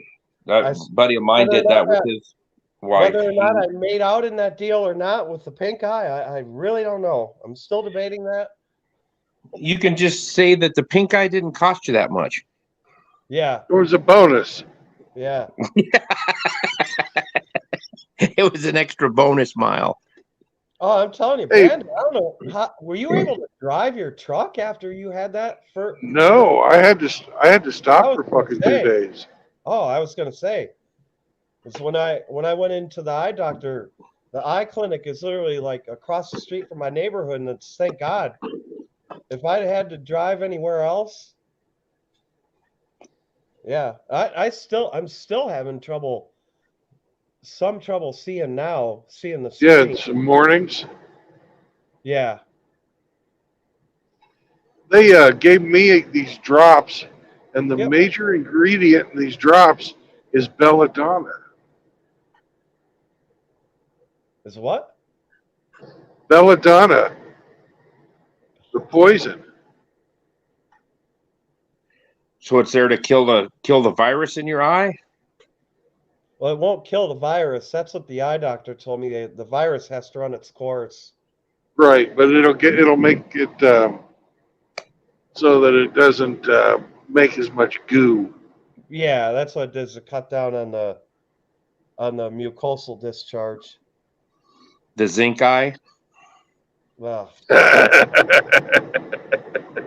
oh no, Thursday when I first noticed it last Thursday, and then I did like a 2 hour long stream, and like by the time I was done with that stream, I mean my eyes, I just went in the mirror. I'm like, holy crap!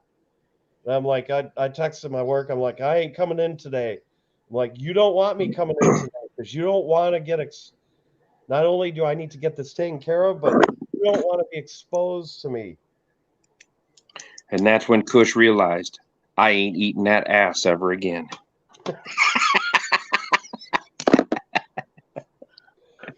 Well, no, as I've mentioned a couple times, a girl offered to give me poon when I was walking downtown in Tampa. I was just hunting for a restaurant or a club or someplace to go to. It was, I think, the Thursday night I was down there, and yeah, this homeless woman asked, and I was walking. I had a rental car down there, but I was just walking downtown, and she offered me favors for giving her a ride to Orlando, which is about an hour from Tampa. It's an hour drive, and I'm like, you don't even know if I have a car yet, and you're offering to me. It's like when they talk about seeing, I mean, I know there are already a lot of homeless people in Florida, but I've never seen, in my recent travels, I've never seen homeless women like I've seen them. I am seeing an increase in that. There seems to be a lot more of them sitting on street corners. I've seen more of that, definitely, particularly in the warm climates, like where I've been in Charleston, South Carolina, and Tampa, Florida. I was in Tampa, Florida area last June for business travel there. I saw a fair share of them there, and yeah, and obviously out in California, I saw that. Well, they have whole cities now, or whole neighborhoods. Yeah. Oh yeah, it's hysterical. You'll see. You'll drive by one of these. I saw that in Long Beach. In one of the parks, you saw one of these tent communities. And they're living in tents, but they all got phones. They all got iPods. They all got laptops. All got tablets. Yeah, that's amazing. I saw in Washington D.C. I saw a skinhead had swastikas tattooed all over him. He was a homeless guy downtown Washington D.C. He was sitting in front of the FBI headquarters. He just got off the bus, and he was sitting with his back up against like a light pole or a street pole, and I don't know if he had a laptop out and he had it plugged in. It's like the light pole had an outlet or a charging port or something. No, But I not walked there. by this guy, and he's sitting on the sidewalk with his back up against his pole with his computer out. And you could tell he was filthy dirty, but you could see all the swastikas tattooed all over him. He's sitting right in front of the FBI headquarters. I wanted to get a picture of it, but I was with some other people, and they're like, "Hey, let's go." And I was like, "Damn, I want to get a picture of this dude." Yeah, you also mentioned the Dubuque, Iowa. I have a customer out there. I know that area. The Dubuque toilet, that'd be awesome. Oh man, yeah, the Dubuque porta potty. Well, she seems like she might be game for it. She's seems like a very nasty, cold, mean-hearted woman. So I mean, what does she think she's going to accomplish by saying, like, what did she even say? Like, your mama's fat or something? Your I don't- mama's a thought. Okay. Yeah, because somebody had said something about her being a thought, and yeah, Well, it it was. hurt her fifis real bad, but yeah. Well, I'd almost guarantee if you said that SCE was going to be in Dubuque, Iowa, she'd take that flight. Yeah. But I don't know if they'd let her on the plane. Her herpes is older than Bacon's. Man, she was hateful. Wow, that's a hateful woman. I mean, that truly is hateful. I mean, if you're going after, I mean, the thing that I found so messed up about that is it's a Saturday night, and you SATURDAY night. I'm sorry? He was doing a Bay City Rollers reference, I believe. Yes. And I was going to say, well, Saturday night's all right for fighting. Well, there's the big Texan, and it is really fucking full tonight. What do you say? That's a 72-ounce steak? Jeez. And you can have it for free if you eat it in an hour. And all the trimmings. And all the trimmings. Oh my God. Yeah. Yeah, that's a roast. That ain't a steak. That's a roast. They're a bit super packed, huh? Later, Russ, or Truth Anchor. Later. Truth, are you taking off? All right. Good to talk to you again, sir. Good night, Truth. So where are you heading to tonight? Well, I've got to drop this trailer off to get fixed. You're here in Amarillo.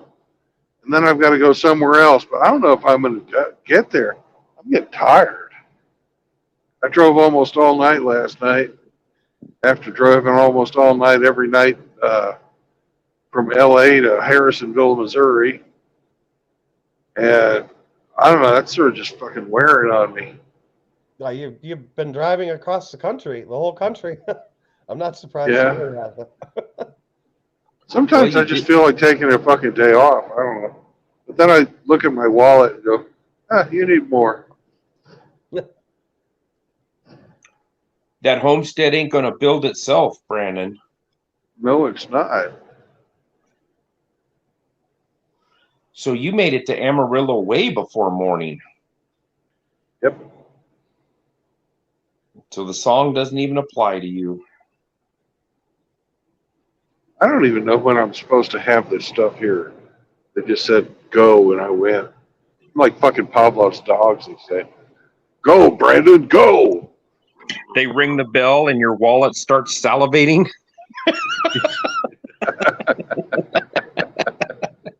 Yeah. That's the You thing hear I the love when I'm traveling on the company. I'm traveling on the company dime. I don't pay for anything. Literally. That's cool. Yeah, when I Yeah. was Oh yeah. traveling, I save we had a ton of money. a BN credit card that I used to buy if we had to buy parts or something like that, and then we had one for our meals. So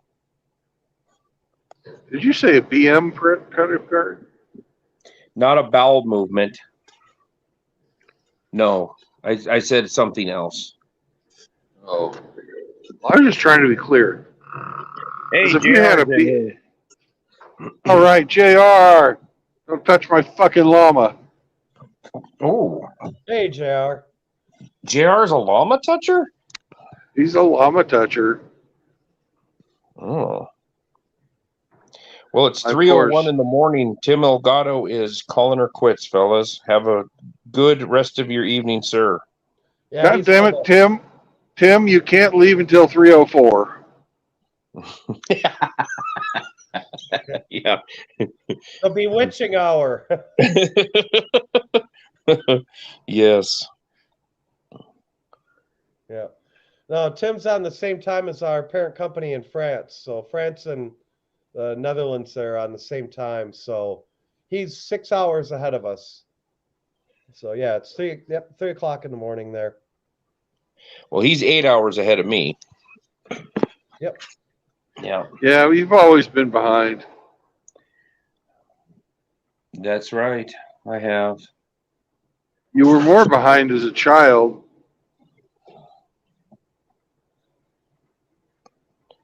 You lived in Oregon, right? Washington. Washington. It's still Pacific time zone. Correct. But it's not Oregon. Don't insult me like that. I'm sorry. I apologize for the Oregon. It's Yeah, okay. actually, I forgive you. this trip to Oregon is going to be my first trip ever to the Pacific Northwest. That is one part of the United States I've never been. It's the Pacific Northwest. I've been pretty much everywhere else except there. So Well, when if you get a chance to go through downtown Portland and you're not in a riot, you'll see how debaucherous that place is now. It used to be a very beautiful city. oh no, I actually the convention center is right on the river. But I'm staying on it's in Vancouver, Washington. It's actually closer to that convention center. So, Yeah, but you're just right across the Columbia River from Portland. Then yep, Vancouver's just straight across. yep, yep. It's really like right on I-5, and then you take that, and it's like a mile to the convention center, and the airport's like right there. I saw it on the map because Oh I yeah. was looking Yep. at the hotel reservations, and I got a little leery when I was looking at the Hilton hotels in downtown Portland, and I'm like, man, I've heard people tell me about downtown Portland. Like, there's a reason why those rates are so low. And now when you're telling me that, yeah, that makes all sense in the world. Tim Elgato made it to 3:04, gentlemen. He is out of here. Thank you, Tim. I appreciate it. Thanks, Tim. Good night, Tim. That's Night. funny. Gute Nacht. Yeah, it's Portland is basically destroyed. The last time I was there though, it was 2003 before all that stupid stuff went down, and it was a beautiful city. How beautiful was it? I think they call it the City of Roses. It was so beautiful. Oh my. And now it's a shithole. Yeah. Well, it'll be interesting. I'll at least get to sample the local cannabis fair there in both Washington State and Oregon State. So Yeah, that's completely legal up there now. both those states, yep. That's why they're having a cannabis convention there. I'm hoping that they finally legalize it on the federal level. I'd say another 2 years. Another 2 years. You think it'll be that short? I think so. I've already seen rumblings about now that the Republicans are controlling the House again. They're talking about Republicans are pushing their form of a bill through in the House now, possibly. I think not just the Senate. So if it gets that kind of bipartisan momentum, I think it stands a better, at least a better chance. Yeah. Plus, there's just so much damn money in it now. The genie's out of the bottle so far. I wish we had done it the way Canada did. Canada made it. Pablos is calling it a night too. He's got to be up in 7 hours. So good night, Pablos. Night, Thank you for Pablos. coming Yeah, in. Pablos. Hey, JR, you're in Oregon, aren't you, JR? Like more central Oregon? Did you make it through the torrential rains and the mudslides? Didn't they have a bunch of that stuff going on up where you were at? The slippy slide. The slippy slides.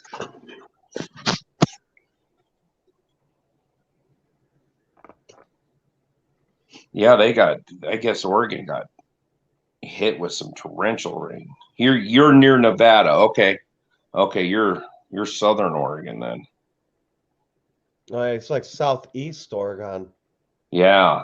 Yeah. So Greater Idaho. Closer to them mountain folks. Yeah. Yeah. I yeah, took a drive up there to get to Klamath Falls, and I came out of Winnemucca, yeah. Nevada, and drove up into Oregon. And when I got into Oregon, it looked like the surface of the moon. It was crazy. There was volcanic rock. You saw pumice rock everywhere. It was really neat. Cool. It was strange. I thought, wow, I didn't think Oregon looked like this. You know, you think I grew up in the Pacific Northwest. You think trees and everything, but Eastern Oregon is actually very arid. Yeah, where the mountains are. Yeah. Yeah. Once you get up towards the coast, or you get towards the I-5 corridor and the Cascade Mountains, and then it's all big mountains and trees and everything. But Eastern Oregon's quite a desert, kind of like Southern Washington, Mid-Central Washington. Southern Washington is desert type. Hey, there's a Golden Corral. Oh man, swing in there. You see They cowboy hardly have card. anybody. They hardly have anybody eating there. Gee, I wonder why. A cowboy in there.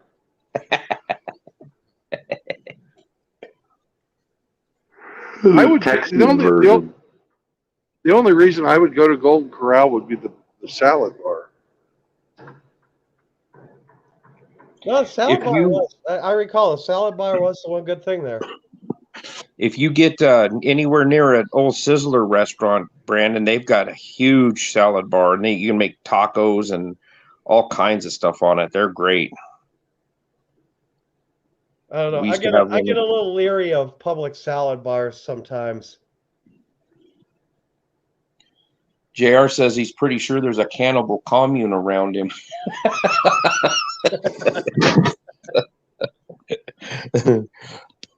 Well, keep your head on a swivel, brother, and don't watch out for them brain eaters.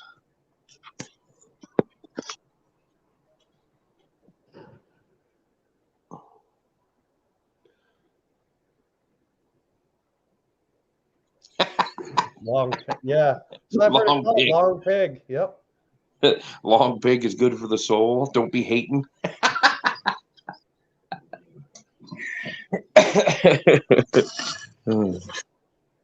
That's funny.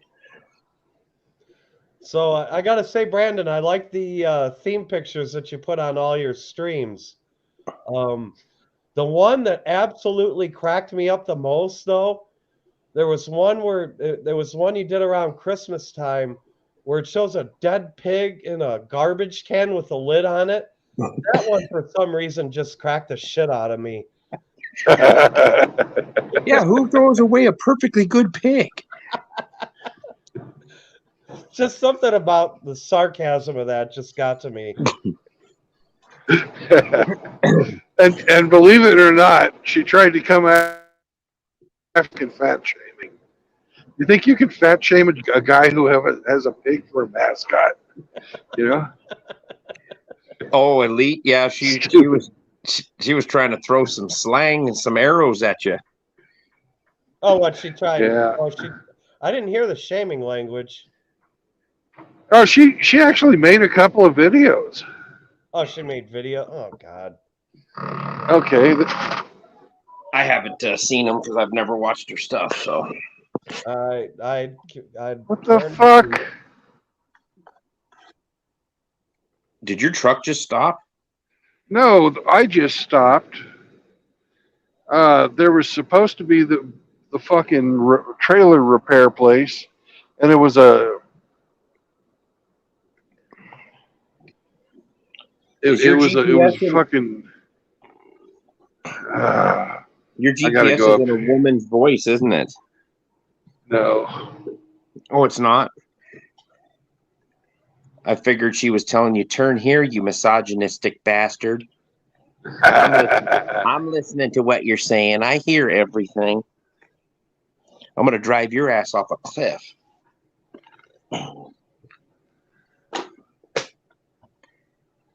Hey, Kush, what was the weather like in your area? It's been for this time of year. It's been really nice. It's been upper 30s, low 40s. We're supposed. Last night it was minus 41 with the wind chill when I went to bed. Oh, that's terrible. We're supposed to get a cold snap here over the weekend. It's supposed to get into the minus teens at night, but it's going to warm up again right away to the mid 40s. So, and for our high yesterday was 1 degree, and right now it's 2 degrees where I'm at. Yeah, and I'm happy to let you keep that. Oh well, I'd be happy to give some of it to you, but apparently Man, you don't want it. I get so intolerant of the cold, and people hate coming in my office because I have a space heater, and I just turn that thing up to max, and I just fucking roast in there, man. Hey, JR says, Brandon, don't get out. This is how horror movies start.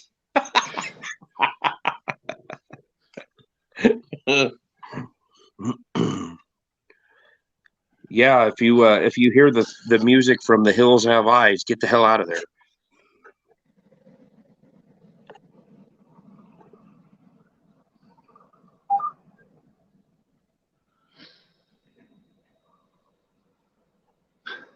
Yeah, we've had a pretty bad cold snap I see here. somebody walking up to your truck going like this. Hey, big head, you looking to party?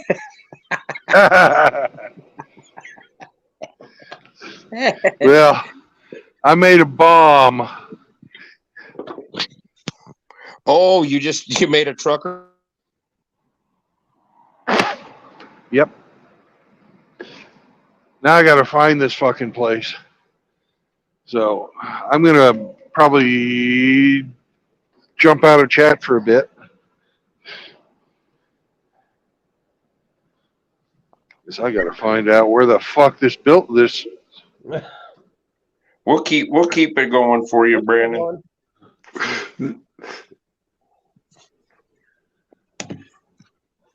Utility trailer sales.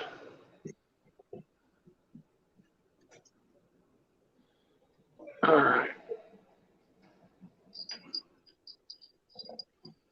Well, you're near Amarillo, Texas. You gotta watch out for the chupacabra. Yeah.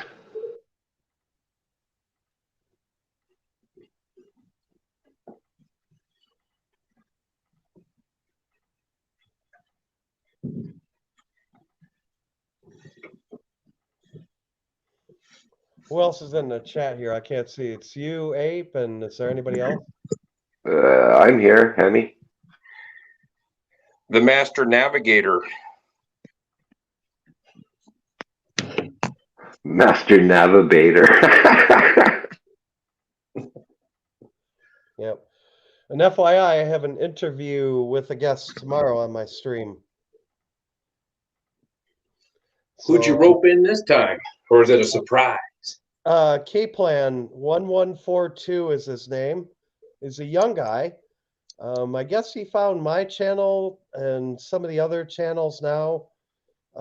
He was introduced through Chronic, I think, is what he told me. But I think he's only like 26 years old. He's a young guy, so gonna see what his deal is. So I'll have that coming up at 9 o'clock tomorrow, 9 o'clock Eastern time. So it'll be what, 7 o'clock your time? Yeah. Yep. Is he reached out to you, or did you catch him in one of your streams, or? Yeah, he reached out to me in Discord and asked if he could do an interview. I said sure. Cool. I was supposed to actually do it last week, but I just wasn't in the right place to do it last week. So we've been playing tag on it a little bit. Then the next thing I have scheduled coming up after that is another Monday stream, the financial stream. And after that, I really don't know what I have. I don't have anything lined up for interviews. So anybody interested?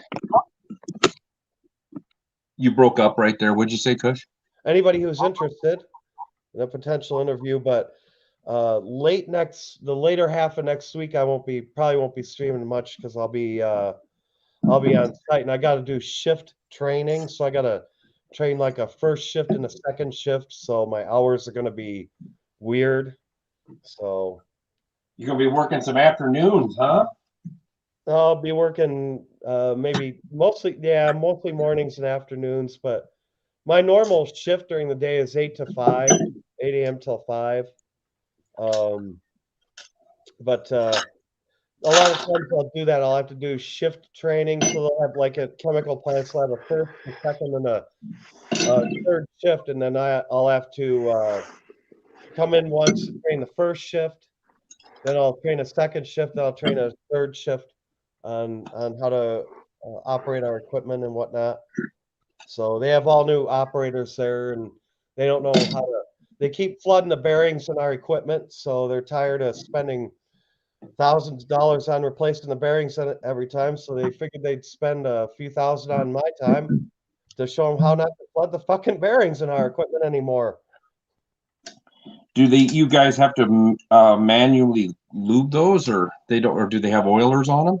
They are most of our equipment is grease lubricated, so yeah, normal grease lubrication, but and the equipment has to drain like a kitchen sink, but most people just for whatever reason don't understand that, and they will allow either water or organic solvent into the bearings. Organic solvent is actually worse because most organic solvents are good degreasers, and once you degrease the bearings, you're fucked, as you know. Oh yeah, as soon as that surface is dry, they're scored. Oh yeah, because in theory, the bearings basically, when it's at optimum speed, aren't actually touching the metal of the shaft or the metal of the rotor. They're actually floating in the grease in between the two metallic parts. So during normal operation in a bearing, it's not supposed to be metal to metal contact. No, you hear that?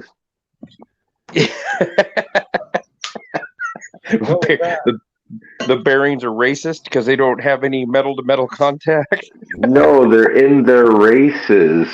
Oh, I was like, what? Boy, he's pulling that one out, huh? Yeah.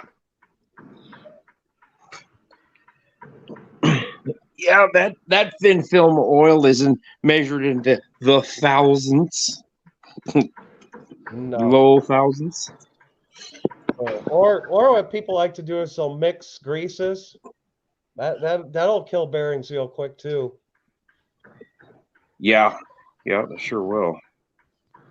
And True Blood went back to see if the llamas are okay. I gotta keep an eye on my llamas, man. There's some fucking evil people out there that want to molest my llamas. He's a llama hauler. I'm a llama hauler trucker. Yep, I had one guy ask me once on site. He's like, "How do you know the bearings on it are fried?" I'm like, "Because they're rust. Because there's rust coming out of the races." This is a guess. Yeah. That and they've turned to powder. Can't you fucking hear them? I could not turn the rotor by hand. With all Well, that's my just because you're a soy boy. exactly. Yeah, eat a steak. Yeah. And stick a finger in my bunghole. Oh my god. But just make sure if that happens, you've got to collect the fucking false nail. Yeah. Yeah, because it might be if you're getting a blowjob from one of them high class hoes, she might have a diamond encrusted in that thing. Oh, Yeah. You can make a profit. You know, think about it. You can make a profit. David Smith, yeah, I hear llamas are kosher. I don't know. They have a cloven hoof, don't they? Oh. I know llamas will spit in your face. I've seen it happen. It's pretty funny. They're pretty damn accurate too. yeah. Well, Carl. they're related to camels, aren't they? They're in the same Yeah. family of animals as camels, right? Yes. Yeah, I worked with a guy he worked for a water well drilling company, and his company got contracts to go to Algeria, and this was like the early 80s, I think. So he went to Algeria, and they were digging these water wells out there in the desert, and then they had these big retaining pools. They were trying to they were digging them for crops. They were going to grow something over there, so they wanted to be able to have like sprinkler systems or watering systems for their crops. And he said one time a camel fell. They had a big holding pond that was like 10 or 12 feet deep, and it was like 100 yards long. And this camel got in there and fell into the water, and he couldn't get out. So they had to try to get this pissed off camel out of this what fun. holding pond. So they ended up roping him with two different ropes, and they used two Jeeps, because he says, we're running around in old Jeeps. He says, and they yanked that camel out, and he said, you want to talk about one pissed off animal? And that camel finally come out of there. But he said that they were out in the middle of the desert, and they were going from one site to the other, that they were going to put these wells up. And he said there's wild camels running around out there. He said they went chasing this camel, and he says, we're running right next to it, and this camel's just hauling ass across the sand. And he says he finally got mad, and he said nothing smells worse in the world than a camel belch. And he says that thing looked at him, and he says it sounded like it was roaring, but it was belching. And he says everything in his stomach that was stinking come out. You know, he didn't puke on him, but he belched on him. He says he blew his belch right into our face at a full run. And he says we had to swerve, because he says it was the worst smell I ever smelled in my life. I was like, oh. Gross. And then he said he went to they went to an outpost that was on the border. And, you know, there's not supposed to be any alcohol in this country because it's a Muslim country. And he said this place was out in the middle of nowhere, literally just a little shack. And he says they serve booze. Well, we heard about it, so they went out there, of course. And he said the strangest thing was, he said behind this, he said you could smell something, smell the death. And he says I walked behind the building. He says there was like 4 camel carcasses laying out there, and their guts were cut open. Oh, And I said, well, what were they doing? He says they were diamond smugglers. He said they would. He said he talked to the guy there at the deal. It was kind of like a jump off point where the smugglers would come. They'd kill the camel. They'd make the camel swallow all these diamonds. And he said they'd sew their assholes shut. what the? And they wouldn't feed them. So they couldn't shit. They couldn't eat. So they didn't have to shit. And he says they had a belly full of diamonds. And they would smuggle them through the desert. And then he said when they get to this point, and they'd kill the camels and cut them open and get all the diamonds out of their guts, and then the diamonds would go on their merry way, and the camels just rotted in the back. He said it was different. He says that country was different to be in there. And then who was the? Because I worked with a guy that was in the Navy, and they went to Algeria and had to set up some power plant stations for them. And who was the dictator over there that killed a bunch of people over in Algeria Oh God. in the 70s? My old French colleague knew this too. He told me about that dude. Oh crap! What was his name? I thought it was the same name twice. Like Boutros, was it not Boutros? It was something like that. No, I vaguely recall it, but I can't think of it too. But yeah, like Yeah, Boutros Ghali was the fucking. He was the head of the UN for a long time.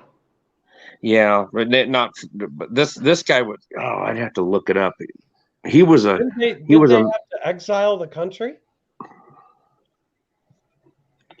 I don't know. I'm not I sure, thought but maybe he it was said he that was or over there in the Tunisia. in the late 70s, and they were doing these power plants. He was a in the Navy. He worked on big diesel engine generators, and they had got some deal where they had some kind of a base in Algeria or something, and they set up all the power plant stations to run the thing.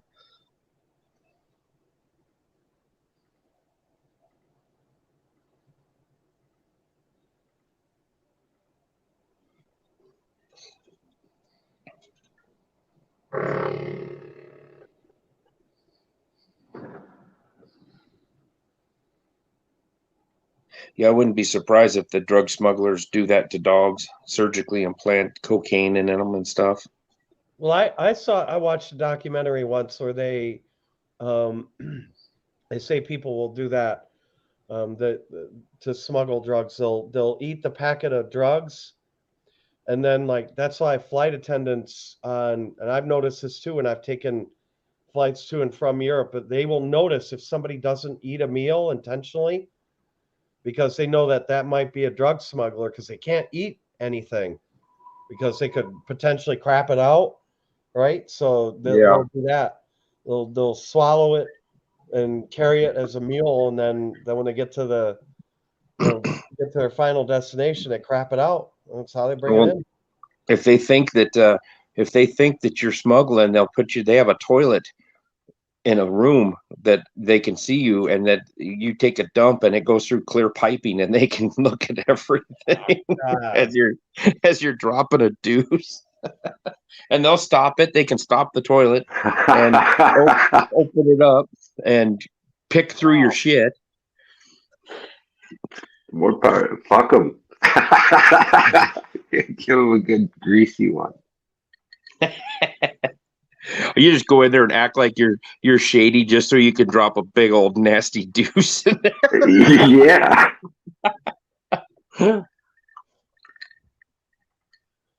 Yeah, eat like the worst like Del Taco burrito or something. Go in there holding your stomach and, oh, I don't want any food. I have a stomach ache. Oh, we're going to get this guy. Oh, my IBS is flaring up today, boys.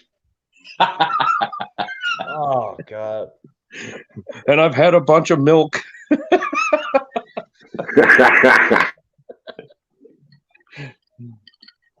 Have you seen that guy? He's in a lot of the chats. His name's Lactose the Intolerant.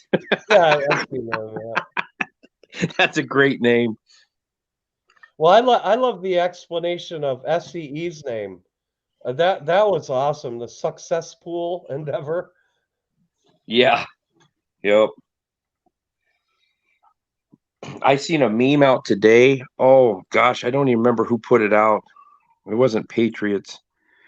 Um, but it was a big buff black guy with tattoos and he's naked and he's sitting on a bed and it's got Michelle Obama's face. And then where his cock would be was that Martin Luther King statue that looks like a giant black cock. And it has Obama's face on the side of it. And it looks like Obama's hands are cradling it and his face is peeking up from the side of it. Oh, fuck. I laughed hard on that one. Everybody in the comments was like, man, Big Mike is packing. I didn't know Mike Obama was that buff. Well, I should say, I live 3 hours away from where that statue is. I'm a 3 hour drive. I'm in no hurry to go see it. Oh, they showed the front of it. It's like, man, that is weird looking. And then when they showed the back, it looks like a giant dong. Well, I didn't even know about it. I think it was there. Eric Zombrow showed that on a stream. That was $10 million. That person Yeah, got $10 paid million for that for that fucking thing. statue. Yep. Yep. God. I'm like, when he showed that to me, I'm like, what are you talking about? I'm like, and I look at it, I'm like, what the fuck is that? That's right in downtown Boston, isn't it? Yep. Yep. Right in Boston Common. I know right where that is. I would have, I always kind of wanted to go to Boston just for the Oh, no, Boston's architecture. a cool city. Because Boston's a fun city. I wanted to go look at some of the old buildings and the old churches because some of the old churches that have gargoyles on them and all kinds of crazy Oh, stuff on no, them, but the cool. the way they're made and just the art, that and the Mhm. construction, it just fascinates me. I like looking at old buildings like that, and I thought, boy, Boston, Philadelphia, but I really don't want to go get shot in Philly. Yeah. No, Boston's cool. And you can tool around the downtown very easily and real easy with the public transportation and yeah, and they still have Cheers there as far as I know. Yeah, the only bad thing is I try not to travel to any state where I can't be packing a gun. And Massachusetts and Pennsylvania are not real on the and Philly are not real No, well, friendly. I have a license to carry in Massachusetts. And yeah, they will not honor any gun license from any other state, Massachusetts. Yep. Yeah. Any other Oregon's the same way. Yep. Which is crazy because, well, I can't say it's crazy. It's all politics, but see, my permits, I've got a Utah and I've got a Nebraska, and that puts me good in 26 states, 28 states. Well, now the constitutional carry states, you don't even need that permit, so it's probably even more than that now. But yeah, it's Oregon and California is a no-go. So if you're going to roll through there, you got to roll dirty and hope something bad don't happen. Yeah. Well, it's like, and that's the weird thing. Like, because I have one in Massachusetts, I'm good. Like in most other states, like I had no problem in Michigan. I went and fired guns there. I went to a range there, and yeah, I mean I think when they see it's from Massachusetts, they know I'm a good little boy, I guess. There's a you can go online and there's a guy that he's a lawyer out of Alabama, I believe, and every year he puts out the Traveler's Guide to all 50 states. I've seen that. Yep. Yeah, I buy one every year and I keep it in my vehicle when I'm traveling, and it could definitely get you out of a bind because a lot of these cops don't know their concealed carry laws from state to state. And this would be proof that it shows the reciprocity maps and shows everybody that honors everybody else's, and it could keep you out of a bind. But it's like $15 for one, and I buy one every year, and it's money very well spent. Yep. Yeah, I remember my dad. He many years ago got an FFL. What Yeah. pain in the ass getting that. Oh, and they can, the ATF can come at any time, day or night, with Anytime. no notice, come knock on your door and say, Hey, okay, we need to inspect all your guns and your paperwork. yep. Yeah. That I thought about getting one, and then I said, fuck it, I'm not going to do that. Oh, I he only had it for a couple of years for the same reason, just some maintenance, like you said. It's too much of a pain in the ass. Yeah, and I think it's what, $500 a year to renew Yep. it. Yep.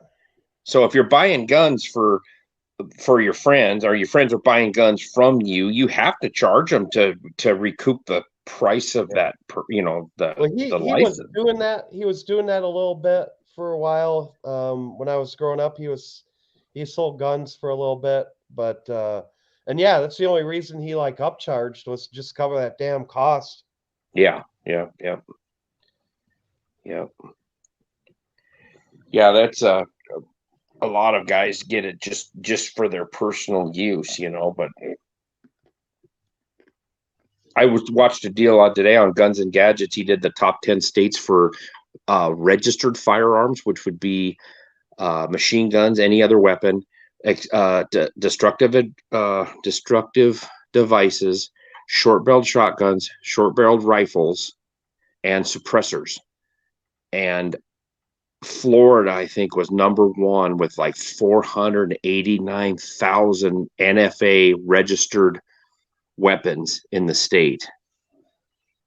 But it started there. Pennsylvania was in there with any machine guns. It said how many machine guns are registered in the state, and then I think Florida was like 48,000 machine guns are registered in Florida.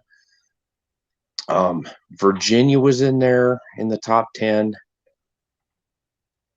Shoot, I can't remember. North Carolina was in there, And all, but none of the states were blue or run by D's, you know, or predominantly no. Democrat for sure. But the interesting thing about Massachusetts, and this is an old colonial thing, Massachusetts does have a castle clause. They don't. They do. Oh, they do. Yeah. My state does not have a castle doctrine, which is absolutely asinine because I live in an apartment and there's only one door, and your duty is to retreat. If somebody is threatening you, your duty is to retreat until you can't retreat anymore. Well, I'm not jumping out of a 2-story freaking window. Mm-mm. I'm going out that fucking door, and if you're standing in front of it and you're threatening my life, then we're going to have a gunfight. Yep, there's So one there's one outcome there. I see. Yep. yeah. Yeah. But yeah, the duty to retreat. If you're in your domicile, you should have no duty to have to retreat. If some whacked out crackhead kicks your door open, you should have the right to defend your life and your property. You bet. Hell, in Texas, you can shoot somebody in the back if they're stealing your fucking big screen TV. You can shoot a looter. You can shoot a person that's robbing your house to save your property. Well, isn't it? I thought it was still in Alaska. I think it's still legal. If somebody trespasses on your property, you could shoot them. Is that still Alaska is a wild frontier, man. It's the closest thing you have to the wild, wild west, I think. It's crazy. I've been to Alaska, and my dad and two of my uncles and my dad lived up there. And my dad and my one uncle were professional fishing guides up there for some years. And if I could have done it all over again, if I would have got red pilled back when I was 18 out of high school and not be trying to chase pussy, I probably would have. I went to Alaska in 1990 after I graduated for 2 weeks. It was over the 4th of July, those 2 weeks. And I would have stayed. I would have stayed in Alaska, and I would have made my money in Alaska. If I could have done it all over again, I'd do that. But you know, life happens. I've got 3 more years at the railroad, and I got my 30 in, so I can retire at full benefits at 60 years old instead of working until I'm 67. Yeah. I'm in a similar. We've talked about that. I'm a similar Yeah. boat to yours. So, yeah. So that's what's good. Like Doug Edwards, he's starting at the railroad at 40. He won't get his 30 in, but he told me he plans on working until he's 65. So he'll have 25 in. He'll take a 25% cut in his retirement. But his wage level is going to be above mine. So his retirement he'll probably actually make the same amount that I do in retirement, even by taking his 25% cut. Cool. So he'll be doing okay. He'll do 25 years. He'll be out at 65. I'm going to do 37 years and be out at 60. Yeah.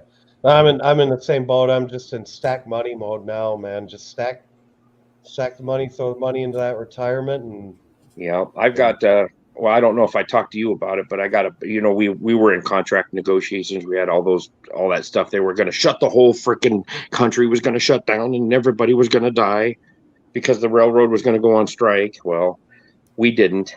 And I got a back check and that payment hit on the 30th of December. And it was in the bank for 40 minutes, and I paid off my truck, paid off a personal loan that I had because I didn't have some money. I didn't have enough money. My aunt died of, I think, the coof or the jibbity jab. She just dropped dead suddenly, and I borrowed some money just to go up to her funeral for her services and stuff. So I paid that off, and I paid what little was left on my credit card. So this month was the first month in 27 years that I didn't have some kind of a car payment, and I was like, wow. so I went and bought a rifle, as a celebration. No, I got a really nice payout this year. I bought myself some really some nice stuff. I bought, God, I want to say close to 20 ounces of silver, I think. Oh wow, nice. Yeah, I've at least 10. I'm probably closer to 20 ounces of silver now in the past bit. So, and I bought about another ounce of gold or so, and bought some platinum. If you don't Can I mind me ask a asking, question? Sorry, this is Bingus. Yeah. Hey, Bingus. Hey, what's going on, guys? I was just waiting to tell you guys. There is a time where I come in. That's fine. So iridium. What do you think about silver exactly? Like, why is it so important? Because you hold it in your hand instead of Bitcoin. It's tangible. It's some. If you don't hold it in your hand, dude, it don't exist. There used to be the silver and gold certificates. All that is a promissory note. Well, that note could go up in smoke. They could just say, "Oh, sorry, we don't have the physical gold or the physical silver for you to cash this in on." If you have physical gold or silver in your hands, they can't take that away from you. And silver is used in a lot of electronics, all kinds of industrial use, and industrial use. There used to be, and it's used in water purification. Yep. There used to be this person that he was a scientist, and he said something about silver, but he was a scientist also, and he was really smart. Someone that so I was just wondering about that, but he died. So silver is considerably less than. I'd like to break in for a second. You bet. This place is closed, but there was a guy getting ready to leave, and I said, "Hey, I know you're closed, man, but can I drop her off?" And he said, "Okay." He said, "Okay." Sweet. So you're bobtailing right now? I'm bobtailing right now. So do you still have to count it, or can you use personal conveyance to go get yourself some supper? Oh. What does bobtailing mean? That's a truck without a trailer. Ah, okay. truck without a trailer. Yeah, a semi Yeah. that's not towing a trailer is called bobtailing. Okay. Yeah, we're saying, Bengus, gold and silver. Silver is a lot cheaper than Yeah, than But gold. he silver's like also 30 talked and- about gold too, though. But Yeah. Silver and gold. Silver and gold. Yukon Klondike, the old off of Rudolph the Red-Nosed Reindeer. He's always throwing that pickup in the air. Yeah. And then he has a chemical identification kit in his mouth. Yeah. Hey, Kush, do you remember when you were a kid, you watched like the nightly news, and every night they would have what the gold price and the silver price was in the stock markets? Yes, I do remember You that. you Yep. you remember when gold was $300 an ounce? You bet your ass I do, and that makes me puke every time I think of it. Yep. What I is gold remember when now it an was ounce? 300, 400 an ounce. Yep. Yeah, what is it now? 1600. It's 1800, I think now. 1,800 an ounce? I think when I Wow. last looked. Actually, I can check it right now. I'll just because I can go to eBay. What's silver running? About $45 an ounce? 30, close 30? to 30. Yeah, Oh no shit. yeah. I can tell you right now. wait, you said If you don't silver? if you don't mind me asking, Kush, who do you buy your silver through? Oh crap! It's not allowing me here to go into eBay. I buy it online. AppMex is one that I use a lot. AppMex. AppMex? Muddy Metals is another one. Common one that I And use. it's delivered Right to my door. discreetly to your door? Yeah, and in fact, I have 2 more ounces of silver head because I bought a 2023 Silver Eagle and I bought a 2023 Maple Leaf, and those are coming from. Where did I buy those from? I can tell you right now.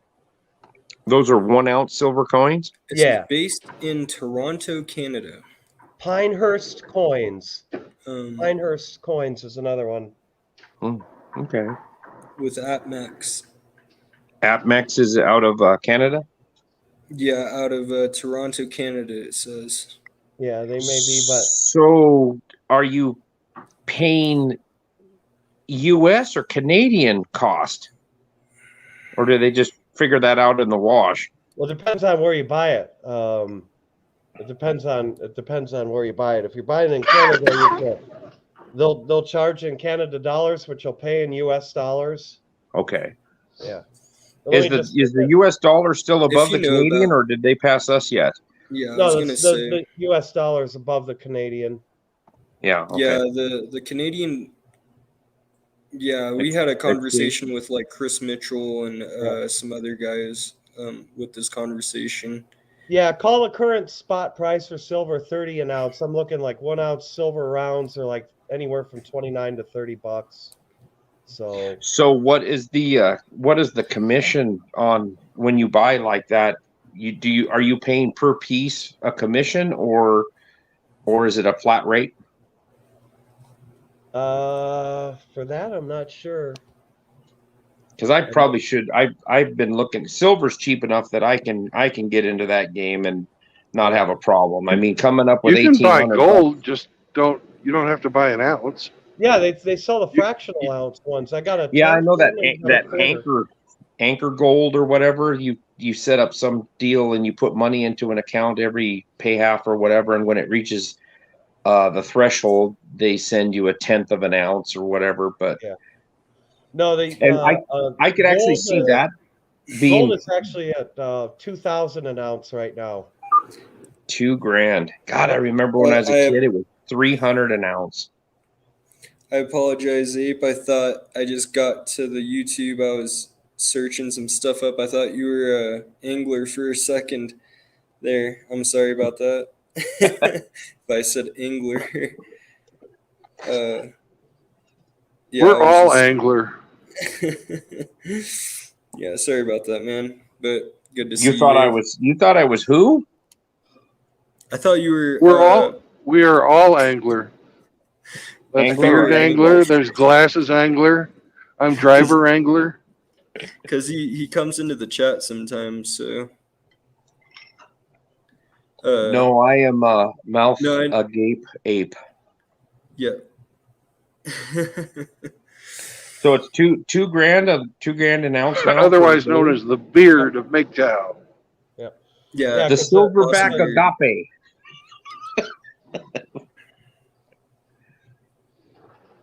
Hey, Kush, how's your day been, man? It's been good. It's been good. Just been busy at work. Had another just busy couple days at work, and gonna be doing be entertaining a customer in the lab later this week. And, Yeah. at our test lab. I noticed you didn't ask Kush how was his day go. Well, I don't have any of that kind of blood, so nope. I've got. I thought Nope. a Dago was like a person of Italian descent. Yes. Yep. Nope. No Italian. Irish, German, English. I'm with you on there. German, Irish, Scottish, and Dutch. Yeah. I got some Dutch in me too. So It's so, yeah, I'm Irish and Japanese, but Yeah. apparently I came from Dublin. I was like, what the hell? I definitely had some Vikings in my family at some point with the blonde hair. So Well, and I'm trying to think of it. Did I get the Dutch? Did that give me the red beard and I got brown hair, but I got a red beard. And my dad I think had the Irish red should be and- that. my think dad had red, and his beard was red like mine, but it looked like blonde highlights. It was crazy. His beard. Remember when Hulk Hogan was dyeing his beard? He was dyeing it like the blonde streaks. Yep. Yeah. He had it was red right here. It was red right here, and then it looked like blonde highlights. And he had blonde hair and blue eyes, my dad. But he had a red beard. I have brown hair, but when I was born, my hair was black, and then it turned white. I was a towhead when I was growing up. I had blonde hair like Kush, and then I'm Yeah. Japanese. I got black ass hair. my best friend in the world is Vietnamese, and his hair looks like coal. It's so black. Yeah, Iridium was. I don't know what color my ass hair is. I would assume my ass hair is brown. No, I would say it's probably bumhole? silver, like the rest of your head, your big head.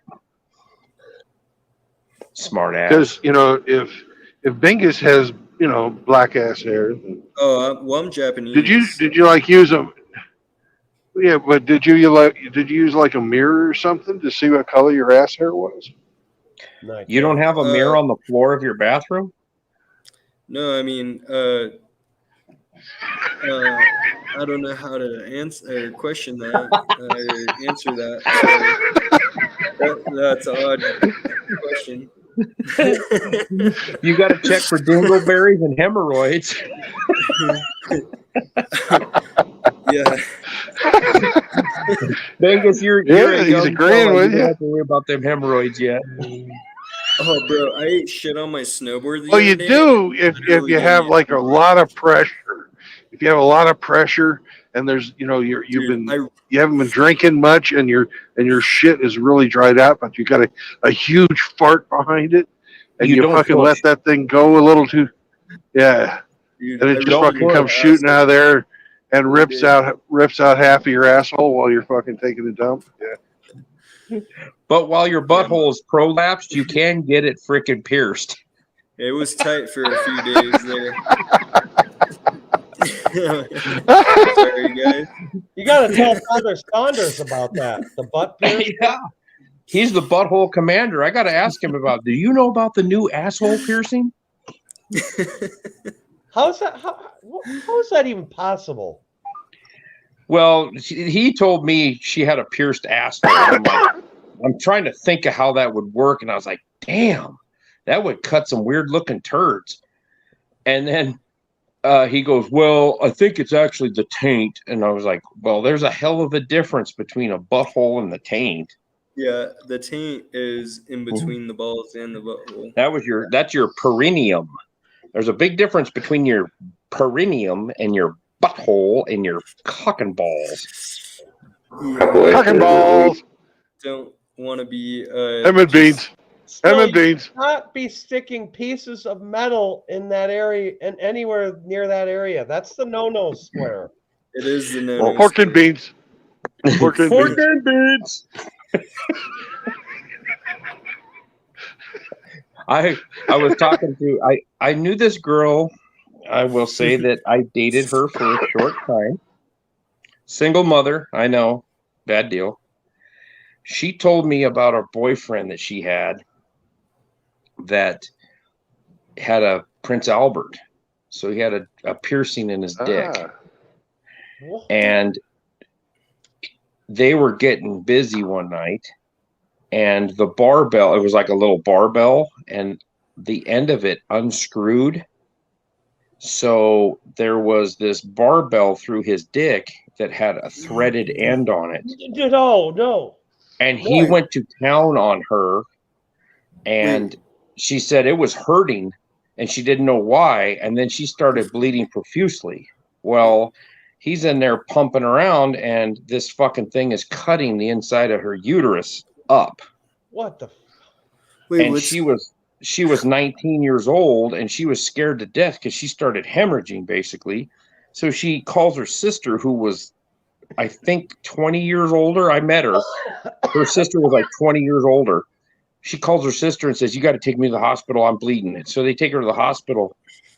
They figure out what the hell was going on. His little barbell, the end of it had come off. So basically, he was raw dogging her with a fucking bolt or a sheet metal screw through his dick that was cutting the shit out of her. Yeah, I was like, she told me that story, and I was like, I should have ran. That doesn't sound like a real story, but I mean, anything's possible. Well, she said she went to the emergency room, and they had to do basically, I think it was close to 100 stitches. They had to stitch her inside. Oh, God, that's fucked up. So they had to go through inside and stitch her vaginal walls up. So I would actually. Did they put in a couple extra stitches? You know, did they put in a couple extra stitches just to make things better? She had a C-section, so she was all good. And she was the one God, I've never told this story. I went camping with her. This was our first date, real date. We went camping up at Granby Lake, and it was a year after the killdozer went through Granby and he destroyed the whole fucking town. It was the summer after that. Where's Granby Lake? Granby Lake is in Colorado. It was a town that just look up killdozer on YouTube. And a guy went kind of nuts, and he built a fully armored bulldozer, and he destroyed the town. What the fuck? Yeah, just look up killdozer and read the story. It's interesting. So anyways, we go up to Granby Lake, and we go camping at this campground, and we get there, and it's in the afternoon. It was $5 a night. I didn't have a 5 on me. All I had was 20s. So I thought, okay, I will, in the morning, I'll go down to the snack shop or whatever. I'll buy something. I'll put 5, and I'll put our campsite number, and I'll throw it in the box. Well, we go down to the lake, and I'm drinking Everclear and Mountain Dew. What the fuck? Oh yeah, it was good. So we make this drink, and we go down there to the lake, and we hang out, and we drink this stuff. We come back up, and we start fooling around at the tent, that night. The next morning, it's freaking go time. She's horny as fuck. So we're kind of having a little fun. And I'm in the tent, butt ass naked. She's giving me a beautiful fucking BJ. And I blow a nut down her throat, and I hear this. Somebody was standing outside the tent. I hear this, excuse me, in the tent. And I had just fucking busted. And I was like, oh, fuck. And I look at her and she's got clothes on. I'm like, you got to go out there. You got to go out there and see who it is. Can I? Well- Can I? Oh yeah, no, yeah. Keep going. I'm sorry. So I go, you got to go out there. She's like, I don't want to go out there. She's like wiping her mouth. I don't want to go out there. I said, you got clothes on. And this person is standing like 3 feet away from my head. And we're in this tent. It's a freaking ranger. Oh, So fuck. she goes outside and I'm trying to fucking pull on pants and trying to get dressed in a tent, not look like I'm trying to get dressed in a tent. And she goes outside and I can hear this park ranger, and it was a big bull dykey broad. I mean, she was built like a linebacker. She sat there the whole time and listened to us going at it. And then when I get a nut, she Should've goes, let her join in." excuse me in the tent. So this woman she gives me a ticket for $5. And so I had to go back to Denver, and I had to mail a $5 bill to the Colorado Department of Parks. That girl come back into that tent after I got that ticket. She was so fucking mad. She's like, she heard us. And I was like, well, she heard something. She heard some fucking. Oh, God. It was one of the most embarrassing moments of my life, but I laugh about it now. Oh, Shinobi 1, greetings. hey. He's in the chat. Good morning, sir. Yeah, I was gonna say. I just said what's up to him. So yeah, that was my Granby Lake camping story. Needless to say, it didn't last much longer with her. It was a short-lived romance, but it was fun. I'm not gonna say anything. Sorry. I can't say that. Her dad, it was crazy. Her mom and dad, they lived in Highlands Ranch. And if you look up Highlands Ranch in Colorado, it's a suburb of Denver, and it's a fairly well-to-do neighborhood. Her dad was an anesthesiologist. He left her mom and moved to the Philippines, got married, and sold Amway in the Philippines. So mom got the house. She got this nice house in this neighborhood. I was like, oh, that's crazy. Well, I'm over there one night at her house, and she was still living with her mom. Big, beautiful house. We go out in the garage, and I'm like, hey, how about a knobber before I go? In her mom's garage. She was game, though. She was a go-getter. She didn't try to pull one of them Lee press-on nail tricks like you, Kush. Oh no, but the one that I always laugh at Hammerhand streams when he talks about the zinc sock, Oh, yeah. because I have a story. It always reminds me of a story of a chick. I gotta tell a story. This was in. Let's hear a story, Uncle Kush. I want a story, Uncle Kush. Give me a story. Yeah. This chick I met in Houston, Texas, Asian chick, hot as fuck. And we were in this club, and she was giving me a blowjob. Awesome fucking blowjob.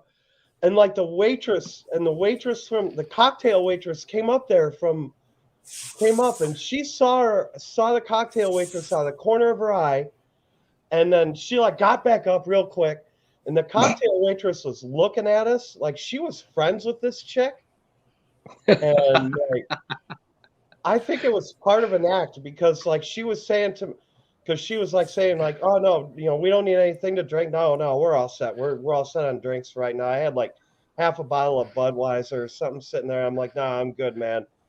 And so then she pulls my shorts down again, and then before she starts going at me again, she's like saying like, yeah, she's a friend of mine, and she like she likes to watch sometimes. I'm like, what the fuck? And so she finishes me off, right? And it's in this public place, and we're like, I don't know what the fuck to do with the. I got this wad in my hand, and she's like, put it on your sock. Put it on your sock. And she's like freaking out. She panicked.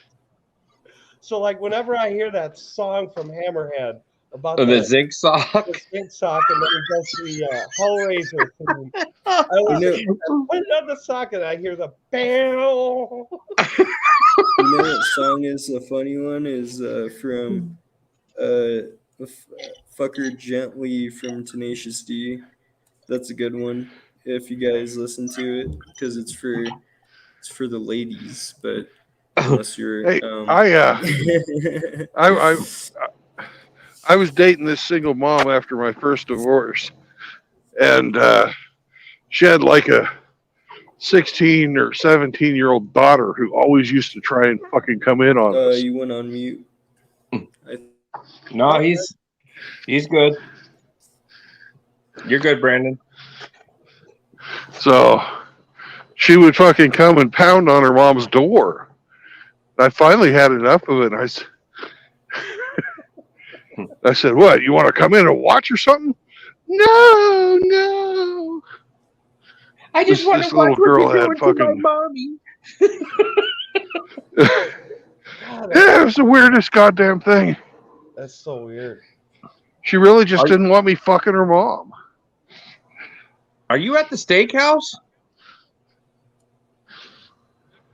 Brandon, where are you Yeah. at? You're at a The gift Big shop? Texan gift shop. Oh, you're at the Big Texan No, steak. it's just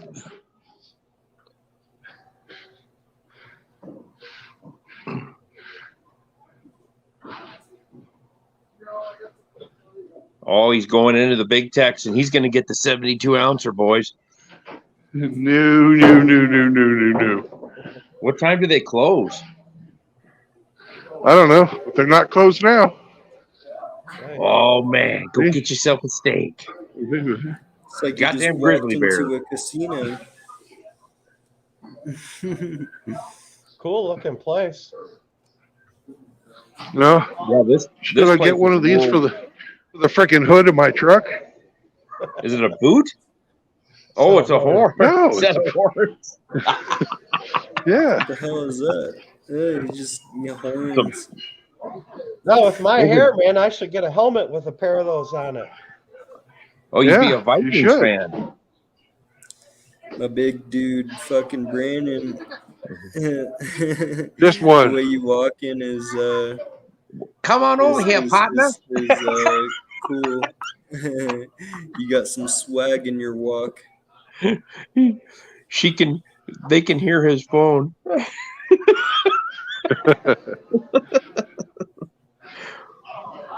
Is our booth open?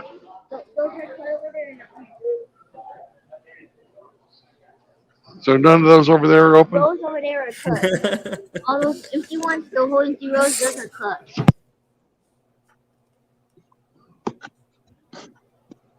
Oh, did he hit the mute?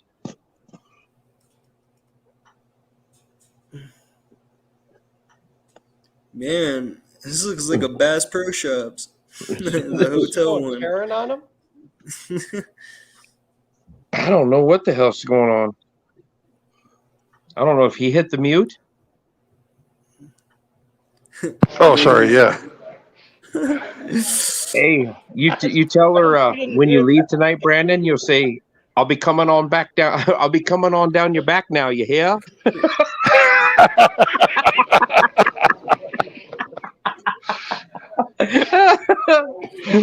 Well, I've got some butter here for you.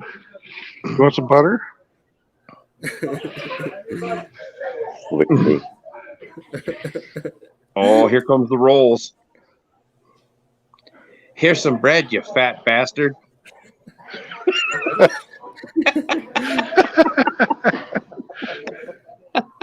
You don't need some rolls, but here you go. All right, give us a shot of this menu. Hello. Some water. Yeah. I'd like some high quality H2O.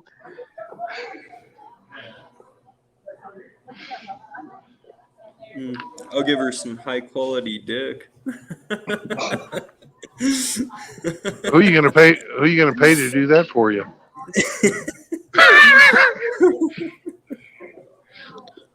All right, Brandon. What do they got for steaks? What's the options, Yeah, brother? what do we got here? Well, How much is the 72-ounce special? The challenge one. How much is that? oh, It's got to be $80 or some Let's shit. see how expensive this place is.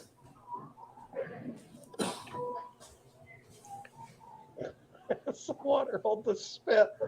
That's what JR wrote. I'll have some water. Hold the spit.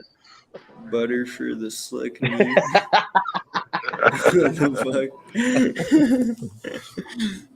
I don't want any pink eye, so don't rub your ass on my napkins. I got Those are some impressive trophies above you there, Brandon. yeah. Fuck, you got I a shot- caribou. You got an elk. There's a caribou. No, that's what I was another thinking. elk. This is like That's a another Bass Pro elk. Shop. There's like a mountain goat down there. All native There's a- animals to West Texas. Yeah. Oh, he blew a snot rocket right on the Ah. menu. Yep.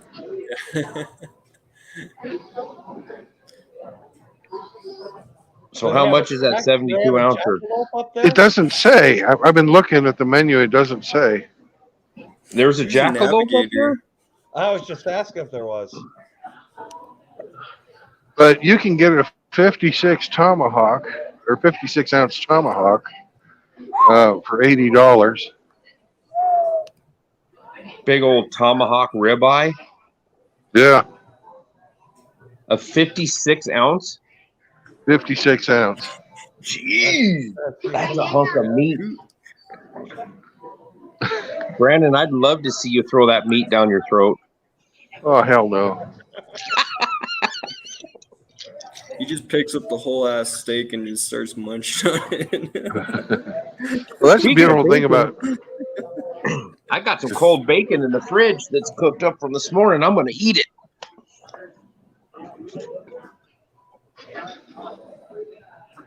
Who's the Navigator Supreme? Just wondering. I think that's Brandon. No, the Navigator Supreme is Hemi. I fat fingered myself again. Is the Navigator Supreme still on board with us? Hey, how much is the 72 ounce ribeye? Whenever, if you order it sitting at the table, it is $200. If you're doing the challenge, sitting up there, it's if you don't win, it's $72. Okay. So it's 72 if you don't win? Yeah. Okay. Thanks. So if you order at the table, like we're sitting here, it's $200. But if you get up there on the table in front of the grill, it's $72. So you could get 6 pounds of. I don't think they'll give you a doggy bag, but Where the fuck kind of restaurant are you at, bro? $200 just for the fucking seat? well, it's $200 for a steak and Oh, stuff. just for the steak. Yeah, But it's it's 6 72 ounce. It's a 72 ounce steak, and then it's like a pound of mashed potatoes, and then a bunch of salad and everything. Smurf said you're gonna put it in mustard.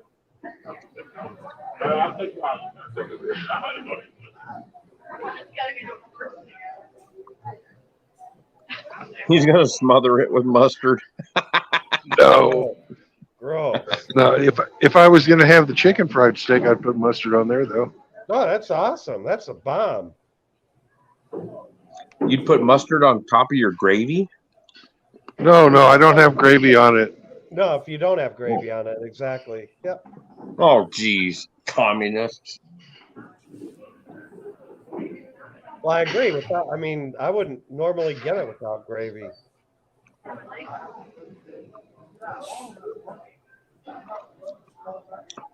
Brandon, did your Camera free? No, your camera didn't freeze. I can see a flashing light. No, I'm just deciding what I want to have on here. What size steak are you looking at? That's the thing. Looks like a filet mignon. I could get filet mignon if I wanted. Don't get any rice or any potato products. You get yourself some mixed vegetables or a salad serve. Yeah. So are you in the What I'd East really Coast like now? is some. What I'd really like is some surf and turf, but I can't get the surf because it's all deep fried with breading. You could get a lobster tail with butter. That's okay. don't Brandon, see are it. you in the East Coast now? Oh, I'm not ready yet. Sorry. Do you have any questions about the menu?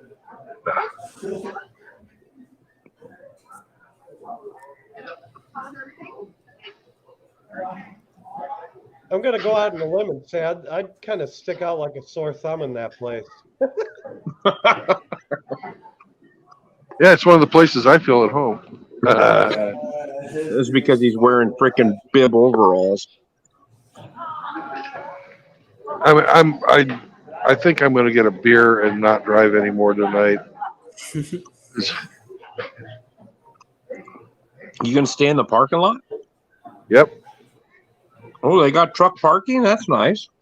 Yeah, they do. Is the outside of that building a Quonset? Does it look like a Quonset? No, No? Okay. they've got the outside of it fixed up like an old west town. I don't know what JR said with the big Texan. It is. Yeah. It is the big Texan, isn't it? Okay. Yep. No.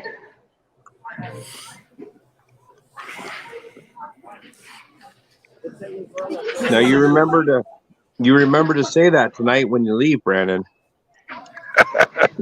I'll be coming on back down. I'll be coming on down your back now. You hear?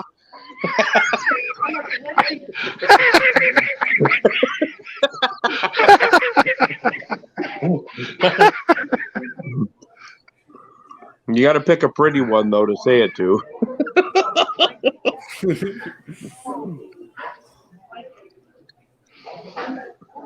You know, I think I'm going to have the.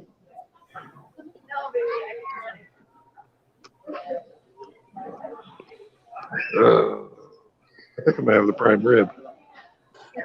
Oh, the primus Ooh, of that rib. sounds awesome. Prime rib.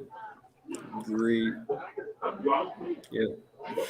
Yeah, JR. Yeah, they did a man versus food there. I don't remember if he ate that steak or not. I don't think he did.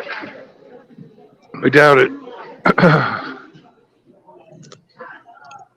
Let's see what kind of beer they got. Supposedly prime rib can be better than like most steaks.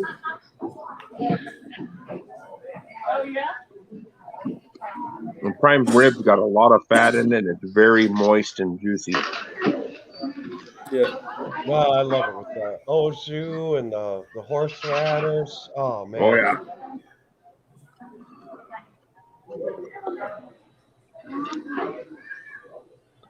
That's a great thumbnail picture you got there, Brandon. Was mermaid? Mm-hmm. It's a thumbnail of your thumbnail. Red-headed mermaid. Hey, I'm going to have the what do you call it? Prime rib.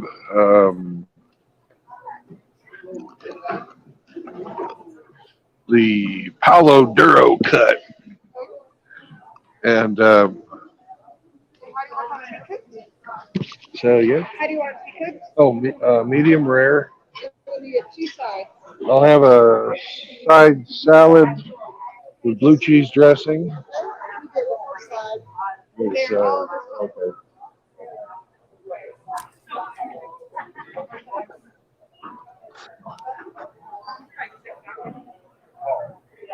And some steamed broccoli with cheese. And I'd also like a glass of this Aladuro Pale Ale. A tall one. Rebel. Thank you. Damn it, that sounds absolutely delicious. Yes, it does. Hey, Ike, what's going on? Ike's in your chat, Brandon.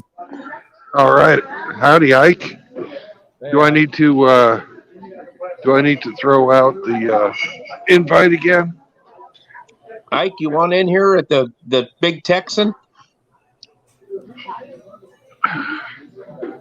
See, that's the difference between driving it on a game and driving it for real. Like you can actually stop and eat. And you know how to back up.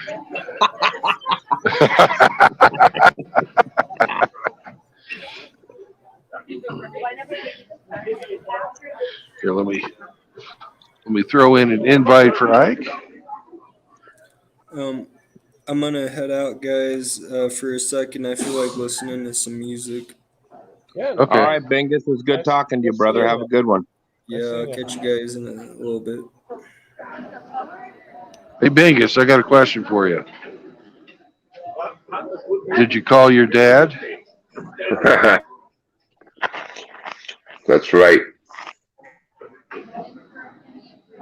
Oh, serious. Ike doesn't want to come in. He's working on some stuff right now, and he's about to Oh, go he's to the mastered. bar for a bit. He said he'll stop by. I was on.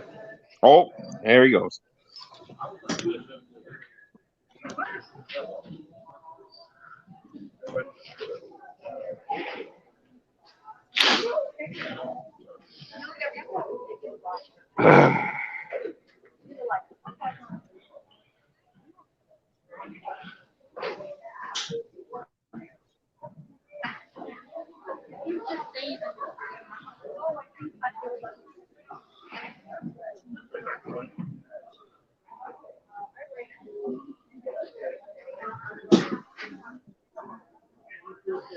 The last time I was in was earlier in the day, and they had a show.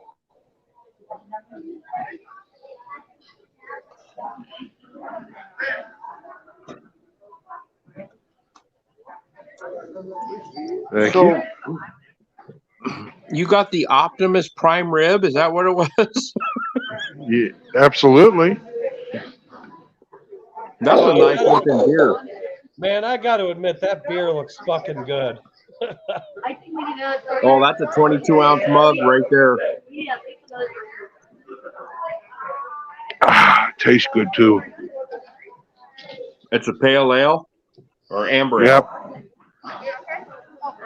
It's a sharp IPA ale. Ugh, nice. IPAs. Oh, I love IPAs. I used to love IPAs. That's some thick blue cheese, Brandon. That came from right from under the sack.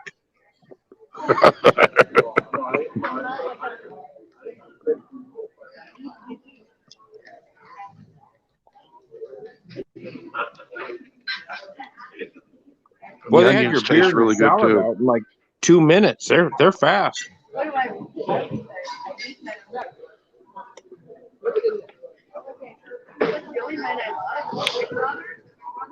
They're not only fast, they're seriously cast fast.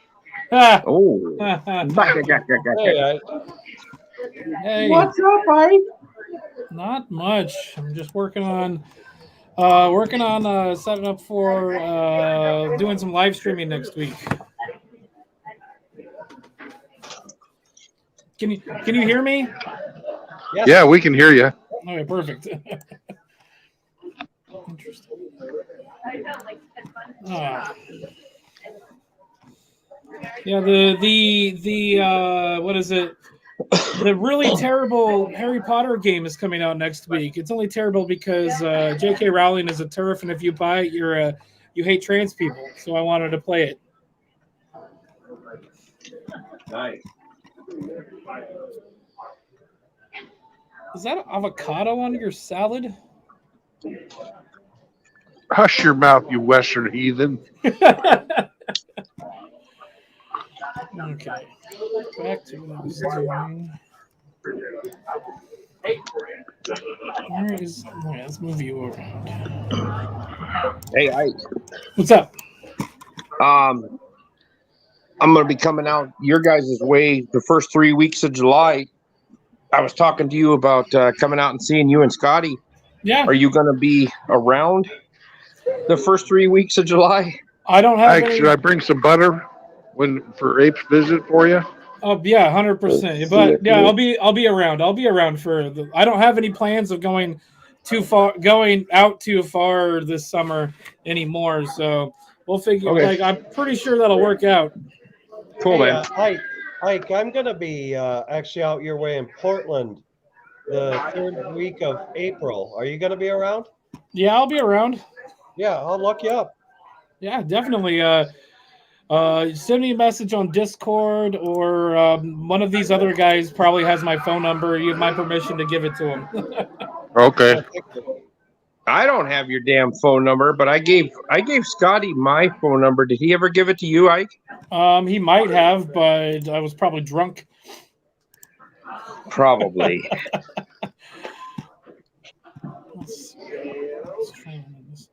So, Brandon, how big was the prime rib? How many ounces did you order? Did it say? 24. Good God. Pound and a half prime rib? Woo! That's a lot. Wow. That's a lot of meat to throw down your neck. I'm a fat bastard. You're going to lay on that all night, but you might sleep like a baby. I anticipate a good night's sleep from that. Yeah, you're going to have a food baby, and then you're going to have a coma.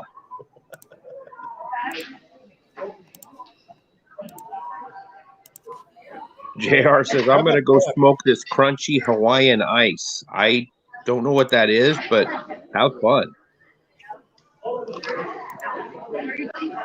I bet they got bomb-ass desserts there, too.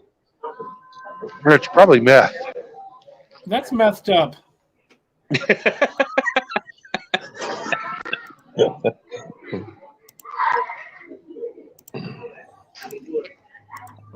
He needs to stay in shape. Yeah, you're on the... I need to get on the methamphetamine diet. 2 hits a day and a sensible dinner. I was going to say, round is a shape. It is a shape. Is Brandon, you're really eating a salad? Yeah. So, Eric, when are you going to fucking play some games with some sharks with freaking lasers on their head? Probably this sometime this week. Maybe right. tomorrow. I haven't decided yet. But Seriously. I'm going to be doing that, and I'm also going to be playing Lego Harry Potter, and then next week the new Harry Potter game comes out, so I'm going to probably play that a lot. Hey, I'm driving in Texas right now. How come you don't want to drive? Like you're not driving right now, you're eating in Texas. If I had an eating simulator, I'd play that. Yeah, but he's in he's at the Big Tex, and you could be pulling up into the Big Texan parking lot, and you could take off with him. I don't think I bought the Texas expansion for a truck simulator. I said I was going to. I think let me look. Let me double check, see if I did or not. You had one job, Ike. I know. No, it's American Truck Simulator. That's where it is. Okay. Oh, let's update it while we're at it. DLC. See, Texas. Looks like I do not own it. Iridium just chilling high as fuck right now. I haven't actually had that much. Is that a vape? Is it a vape pen you're holding there, Kush? It's just lighter. Oh. Oh. No, my ashtray is down on the floor next to the chair. I thought the same thing, man. Ike, did you trim your neck beard? No, I have not. Oh.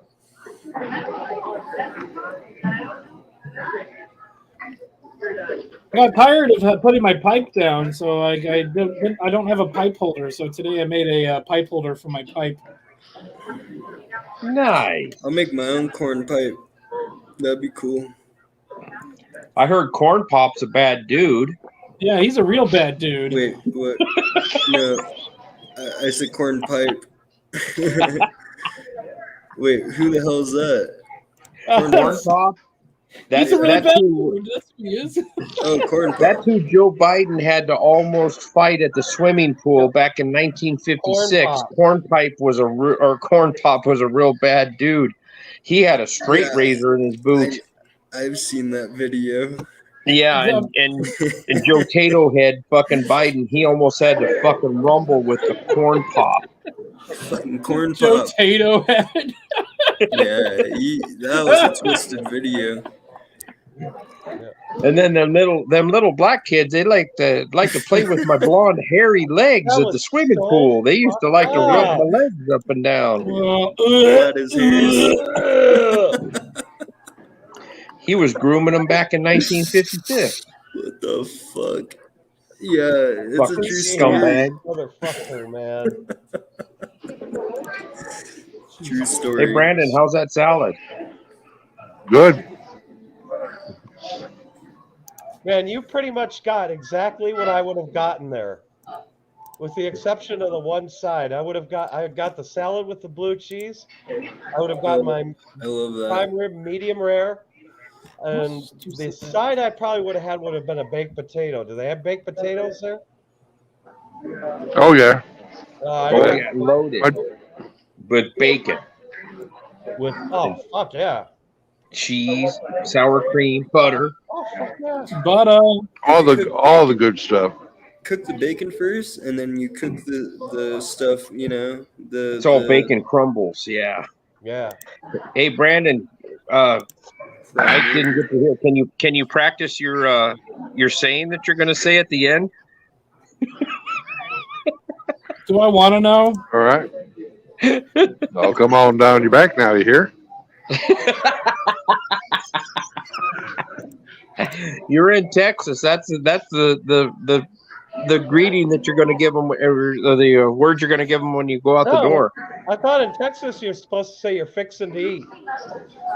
Brandon, it looks like you're eating straight out of a skillet, man. I'll be coming on down your back now. You hear? Good God. Why?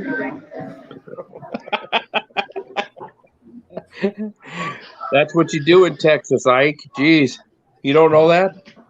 I wish I had a gun. I'd shoot myself. You're always fixing to do something. You don't need a gun to shoot yourself, Ike. You come equipped. The gun show? No, he's talking about your pea shooter.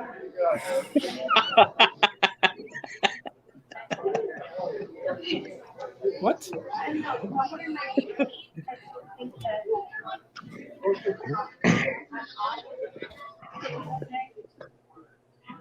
Hey, Ike, have I given you one of these yet? Oh. Hold on. Oh, the fishing reel. My favorite one is this one. You make it, you go. Yeah.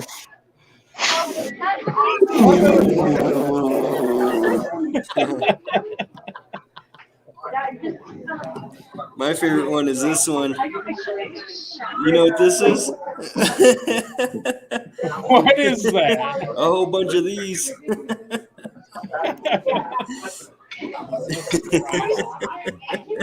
This is why we can't have nice things.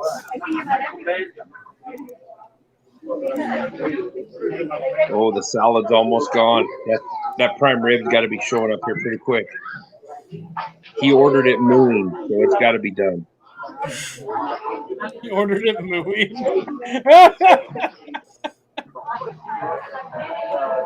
It still has the marks where the jockey was slapping it.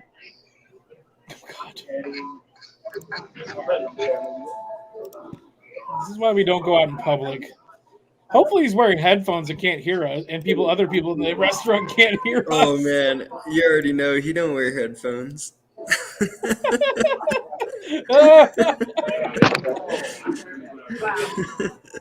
Yeah, he's got his headphones on. I hope. He looks like he's working the fucking drive-through at Wendy's. Yeah.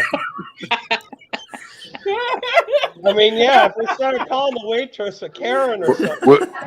Would you like fries with that? We're out of secret sauce. Put some more mayonnaise in the sun. We got to give these motherfuckers some botulism.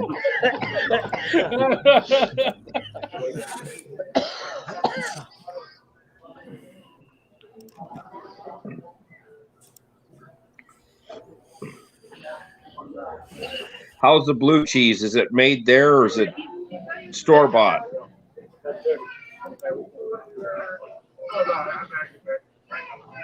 I don't know. Is it okay? Yeah, it's good.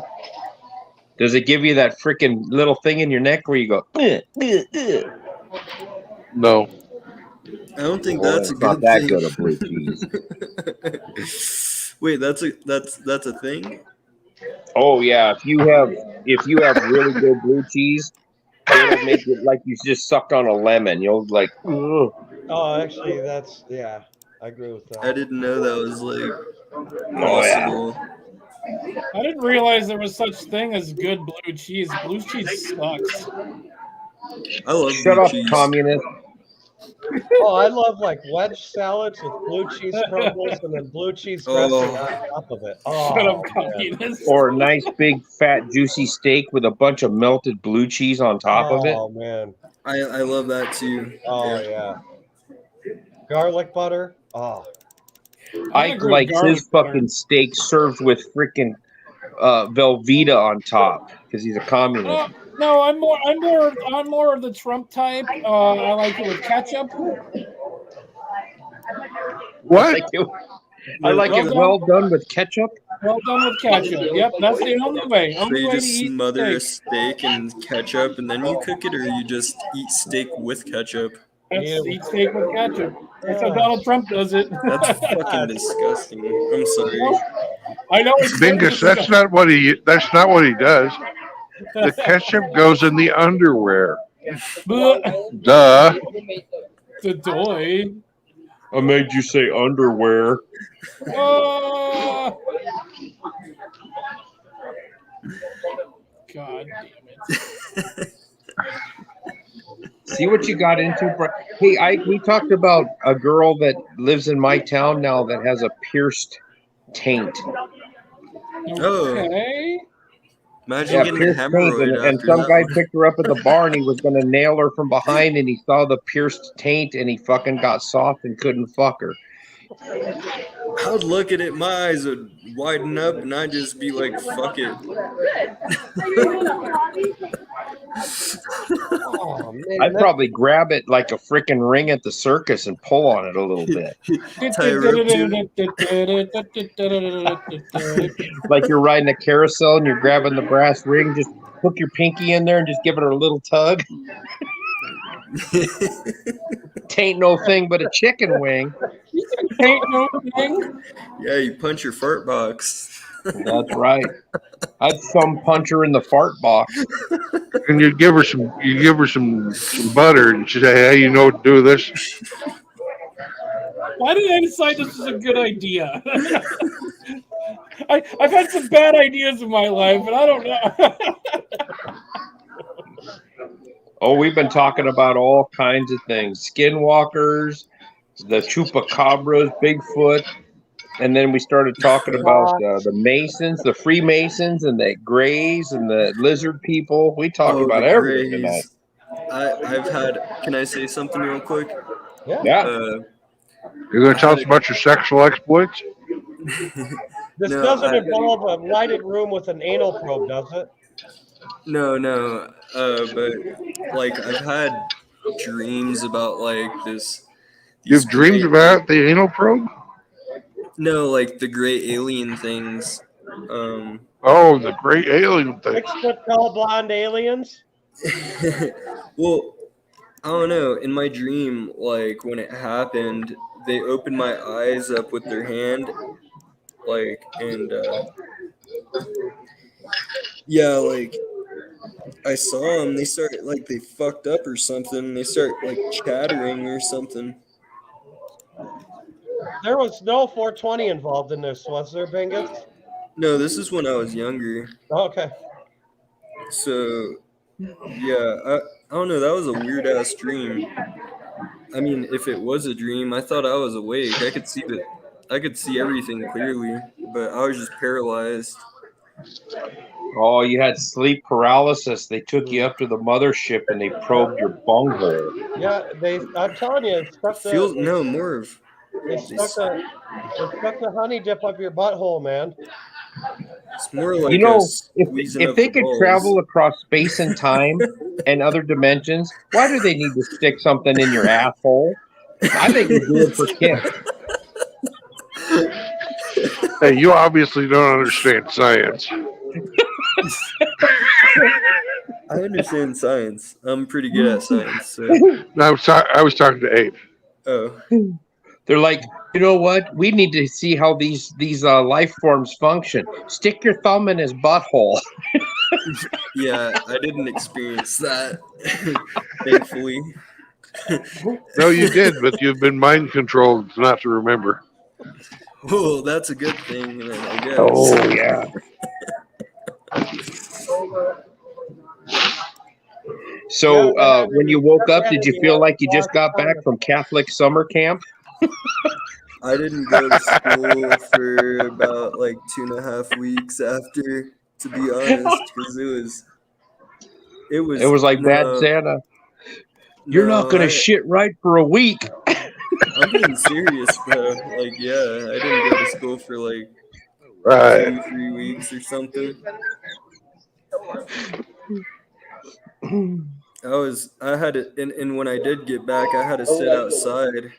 The lights were fucking with me, and yeah, but Yum, yum, yum, yum, yum, yum, yum. Looky there. Looky. Did it show up? Is the prime rib there? Oh man. Yum, yum, yum. Is that horseradish sauce they got there? That certainly is. And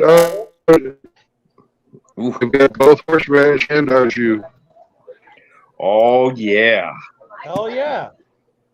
Hey, Coach, what you smoking on Let's see. now? I'm smoking on some. It's a combination of some of my homegrown shit and some top shelf platinum Kush. Oh, I Oh, love man. platinum Kush. Coach, what's that cost an ounce out there where you're at? An ounce for me, let's see, an eighth. For medical, for me, it's about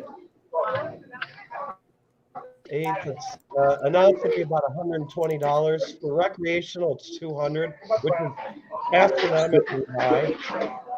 So it's cheaper for medicinal than it is for recreational? Yeah. Oh yeah, for medical, I don't pay tax. Oh, there's $80 in tax on an ounce. It's 20% excise tax. Top shelf for some good bud is like $120 usually, depending on where you live. I'm not, but like, yeah, that's usually the price. Kush got it right. So how long does an ounce last? Oh, an ounce will last a long time. Probably over a month, ounce will last depending. me a long time. An ounce will last me at least a couple months. I know a couple of guys that an ounce will last them a week and a half, 2 weeks. Yeah. But they smoke it like it's their job. We'll go through an ounce in a weekend. That's smoking a lot of weed. This chick likes her weed. How much weed do you think that goth chick at the diner smokes? That's what I'm talking about. Oh, is it an ounce of weed? Oh yeah, she's heavy. Gee. and all my but I grow my own, and I have I have so much of it that I've given away a lot of it. Like because I have landscapers come and plow my driveway, and like I always give it to them, and like I mean my driveway always gets plowed on time. It's amazing how that works. Yeah, but actually it's a thought plow in my driveway. It's been the last 2 times. Over But it 28 checked. grams actually, like by point, like whatever. Well, 30 grams is an ounce. Yeah, that I mean, there's been debates about like how much an ounce is. I heard it's like 28 point whatever. So it's about But 28.6 grams. yeah, But I do that. It's Miami math, dude. I do it all the time. yeah, 2.2 to a key, 29 to an OZ. yeah, exactly. I mean, Yeah, might as because well it's be 21. yeah, because it's 28 point something for an ounce, isn't it? Yep. 28 grams. Yeah, Yeah. 28 grams to an ounce. I think it's 28.4 or something. 20.6, I think, is really what it is. 6. But like when Okay. you go to Canada, you have to think like an eighth is 3.5 grams. A Q is 7.5 grams, and a half is 15 grams. And then an ounce is obviously 30. And a quarter pounder is called a Royale with cheese. Yep. They call it that. No shit in Germany, and France. They call it the hamburger Royale with cheese. I've seen it. Because of the metric system. Yep.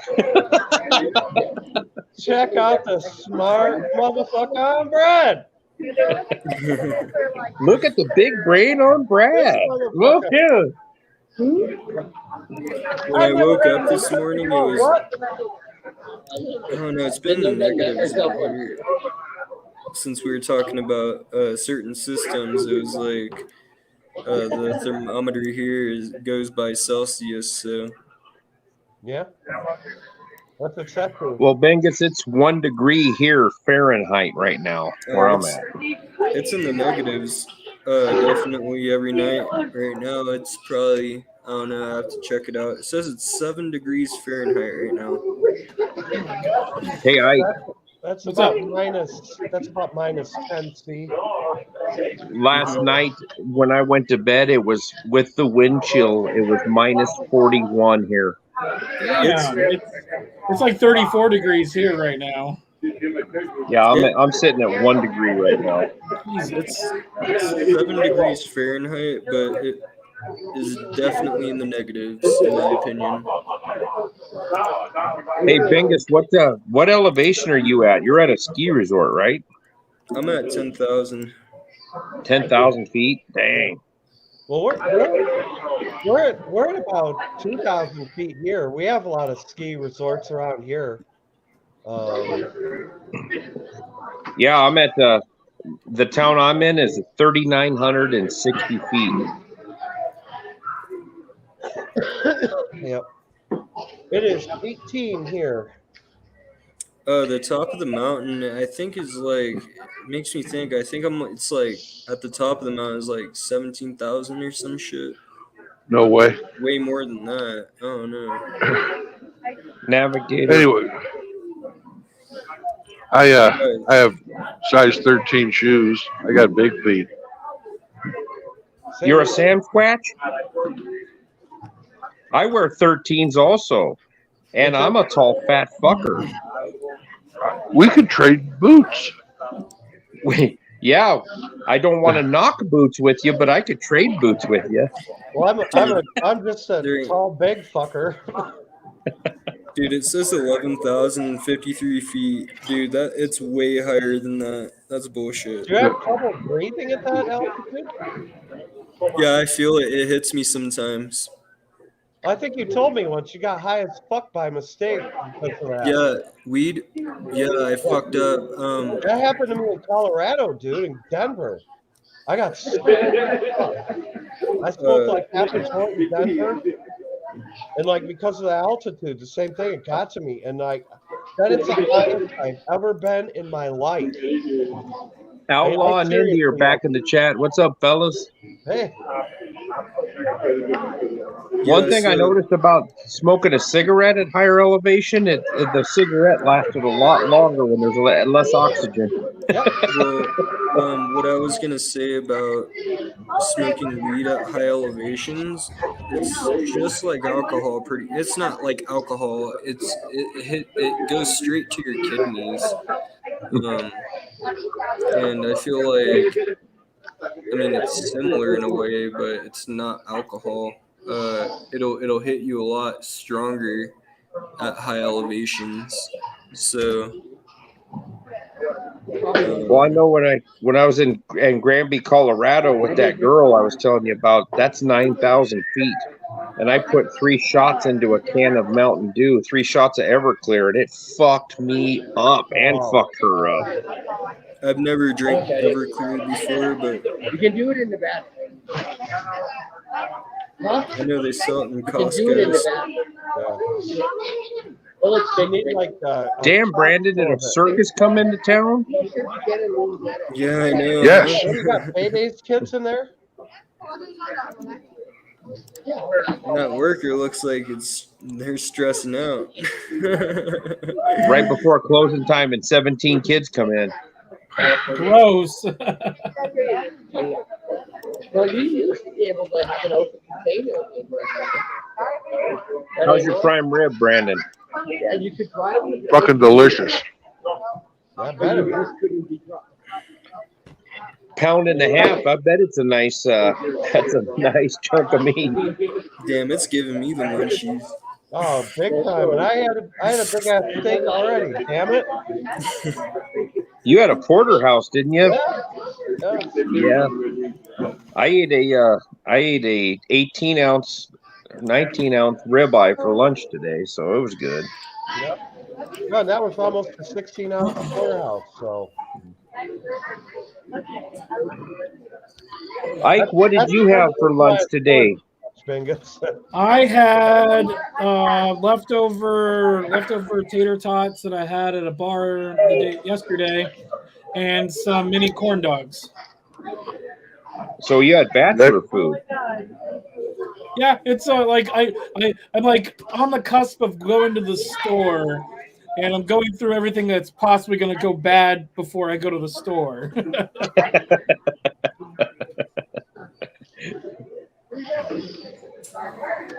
That's my theory, at least.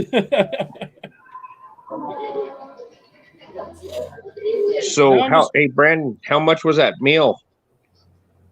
I haven't paid for it yet, so it's free. He's gonna dine and dash. But saw you're it here sleeping out first, in the folks. truck. Just get cool And with then- your and then- waiter, and she might give it to you for free. That's how I do it. Yeah, the waitress might want other payment methods. Oh, Just say you're coming back later. you're gonna have to deep dick large Marge for that freaking prime rib. I knew Iridium was gonna get a good laugh out of that one.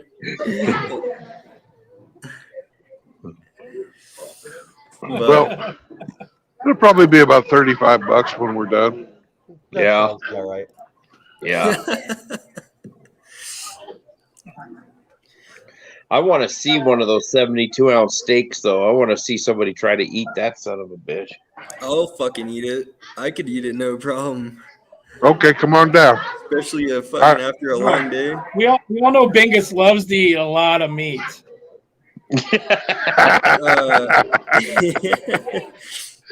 Dang, and Chaos isn't even here bashing on you. Chaos usually doesn't bash on me.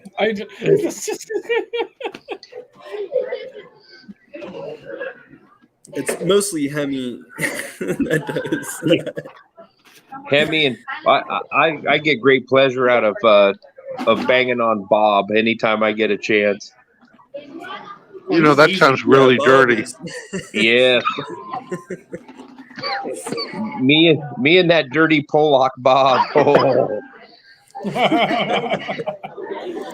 Yep. I ain't seen Polska anywhere today. He must have been Polska working was- all day. Polska's around.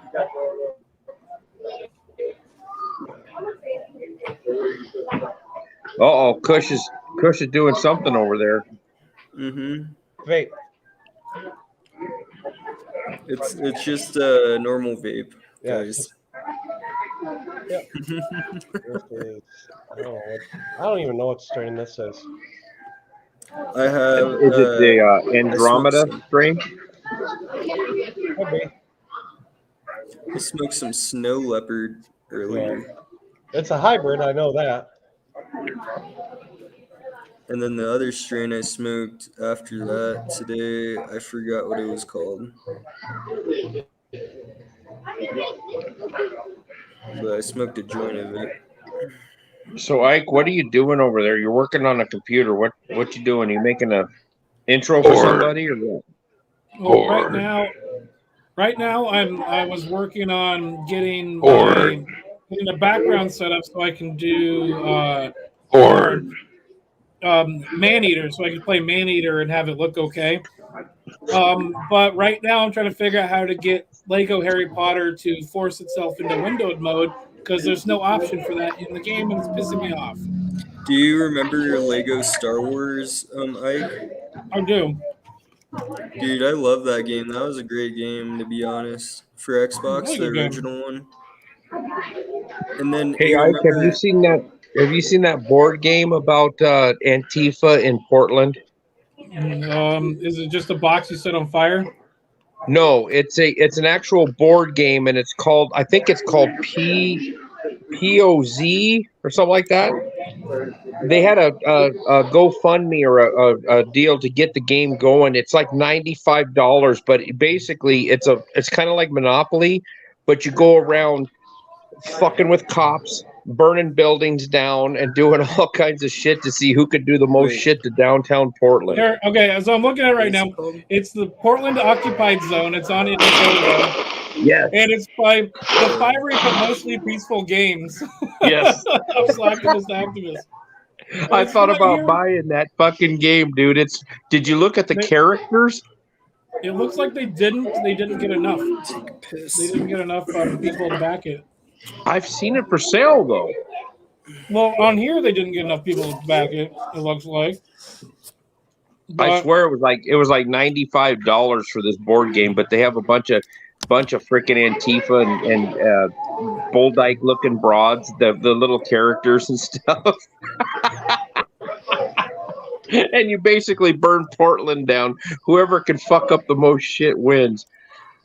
Oh, I found it here on TGG Games for $84. Yes. I just about bought it and sent it to you guys so you could play that fucker on a live stream. I've got a copy that I got from a Kickstarter of a board game called Blacks and Whites.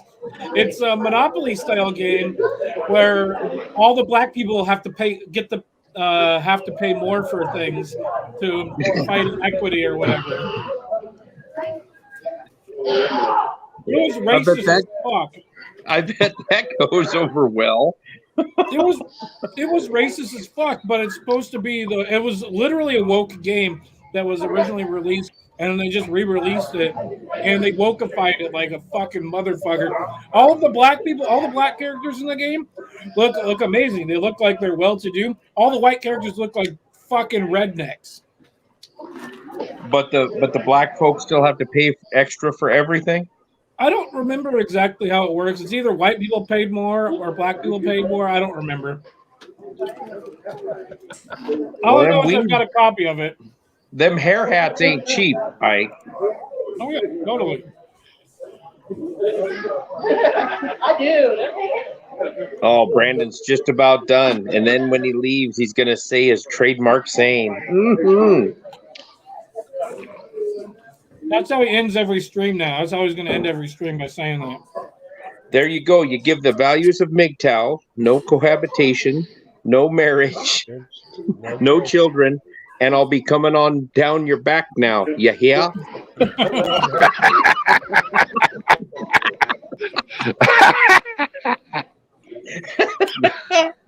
Oh,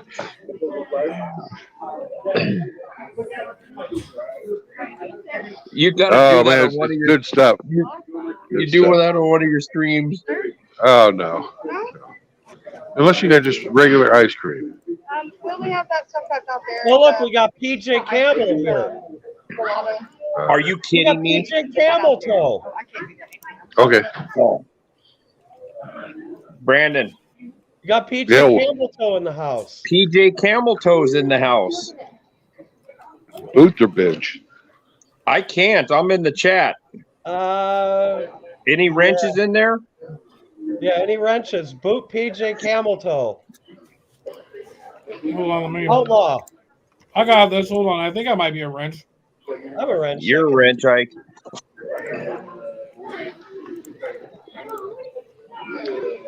No women allowed. Looks like you got hit. It was funny. I was just thinking about this. I'm like, a perfect nightcap would be if like Miss Elite showed up.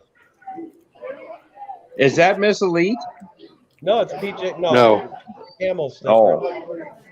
I think PJ Camel is another pseudonym. Camel for, Toe. Elspeth. For Allsbeth? Elspeth. Bad breath? I know she doesn't like my. Every time I scrape you off my shoe, throw you in the garbage can, I keep stepping in you again. She's like a bad penny. It's like a penny that you crap out. Thank you, Hemi.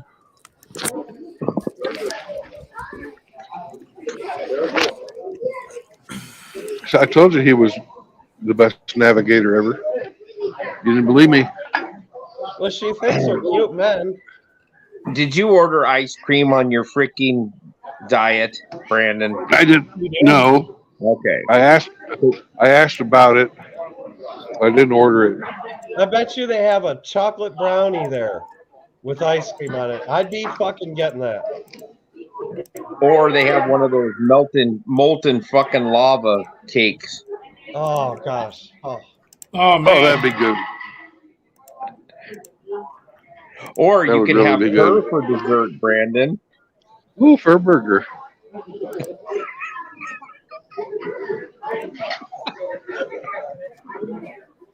She's only been working a 14-hour shift, so she ought to be kind of musky. Yeah, lots of cheese. I love cheese. Extra lubrication. That's where the blue cheese Are you came part of the from. no stank gang?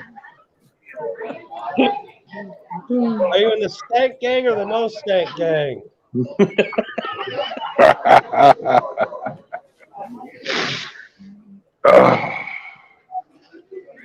Yeah, I'm gonna sleep good tonight. PJ Camel. Fucking camel Huh. spider, you fucking cunt. It's camel toe. Oh, Come on, sorry. get it right. A fold of skin or an arachnid. I'm sorry, I messed up. Well, the difference is one will look back at you. And one will jump up on your nutsack. Exactly. You understand? One you put your nutsack in, and the other one will bite your nutsack. Right. Which one is it?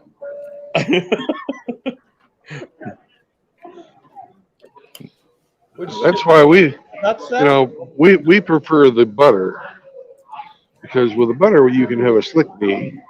You can slick knee a motherfucker with that butter right there. That's right. You know what the slick knee is? Nope. Ike would love the slick knee. Ike, a slick knee is something that happens in a men's prison when there's no women around. You're not fucking another man in the butt.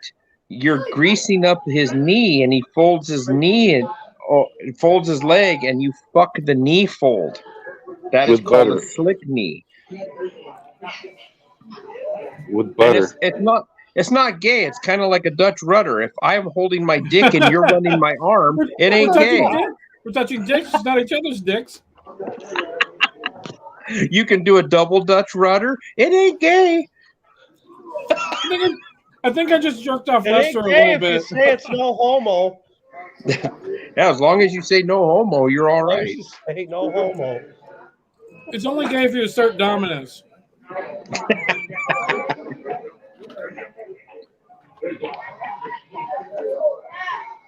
And you want to avoid eye contact if possible.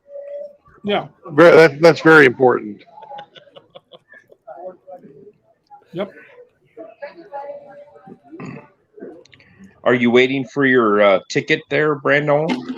I am, and I'm digesting. And digressing. Yes.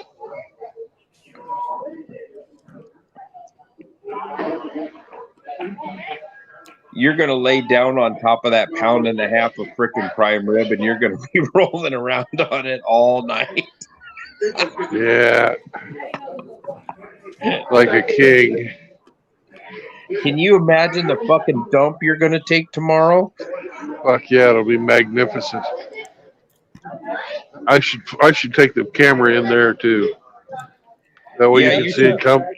Will that be You like see a it cesspool dump? coming and going. It'll be one that would qualify back in Hershey or Hustler's flash before you flush contest.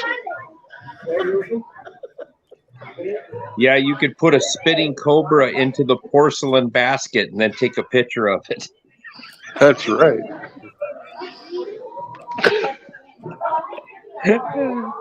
You just hope the hood doesn't open up before it gets all the way out. Oh man, that'd be rough.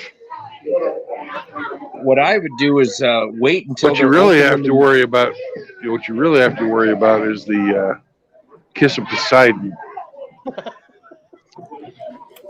What time do they open up in the morning? You could just go in there and first thing and just take a dump and recycle that fucking prime rib.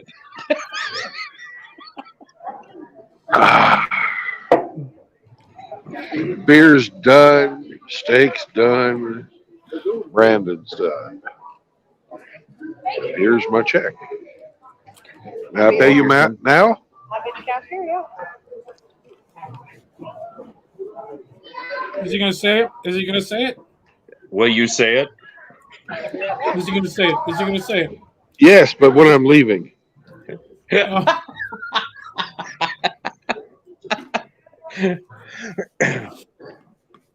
I'll be coming all down y'all's back now, you hear?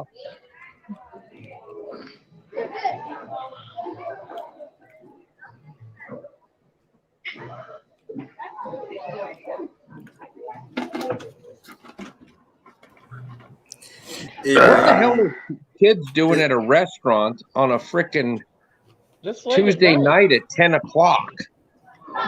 Eating. That was a good Duh. Brandon, it looks like you just ordered a steak at a freaking Bass Pro Shop.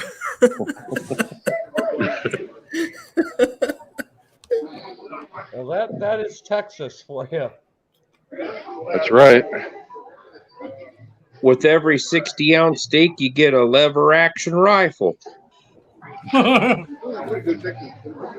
Or a double action 45 pistol.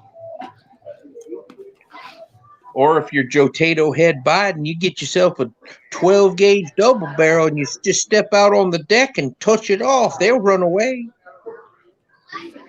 Shoot through the door. Shoot him in the leg. Thank you. Thank you. I'll be coming down your back now, you hear? Oh my God.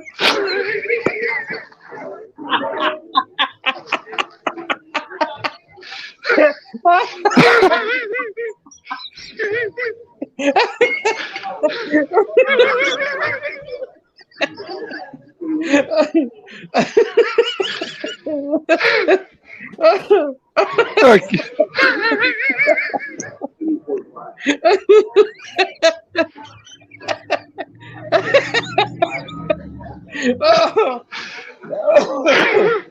What is that? Hey, that's a funny joke, man. That is a funny joke. Oh, Oh, shit. me and my buddy just thought of that one night. We were down at the bar and we were just fucking around with different sayings. And he said that he looked at me and he goes, "I'll be coming on down your back now, you hear?" And I fucking lost it, dude. Oh, God. That's been a rolling joke for about 18 fucking years, dude. Oh, goddamn.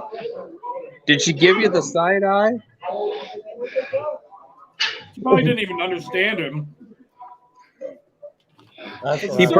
She probably thought, "I'll be coming back down here, you dear." It's so loud in there that she probably could barely understand him. And it did sound like he mumbled.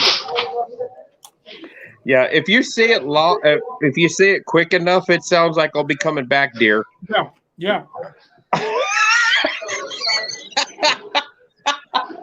Now you got me wanting to say this when I'm traveling. The next time I travel. How did Brandon get banned from the steakhouse?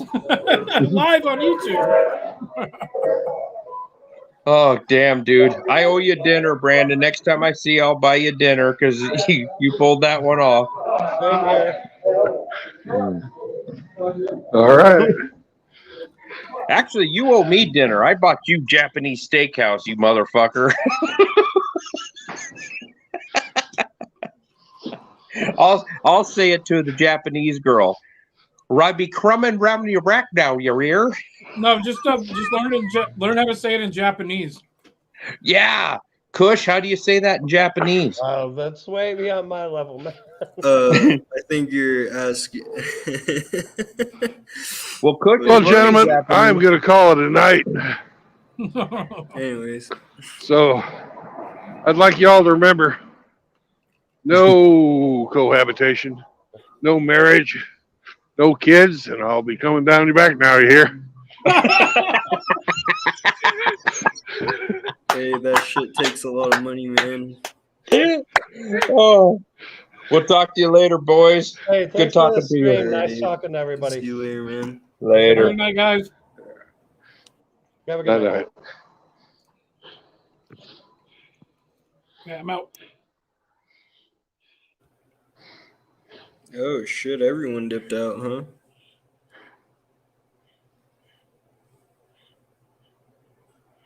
Hey, yo, Brandon. Yo. Everyone dipped at the exact same time. Holy shit. Yeah. Now I'm gone. Bye-bye.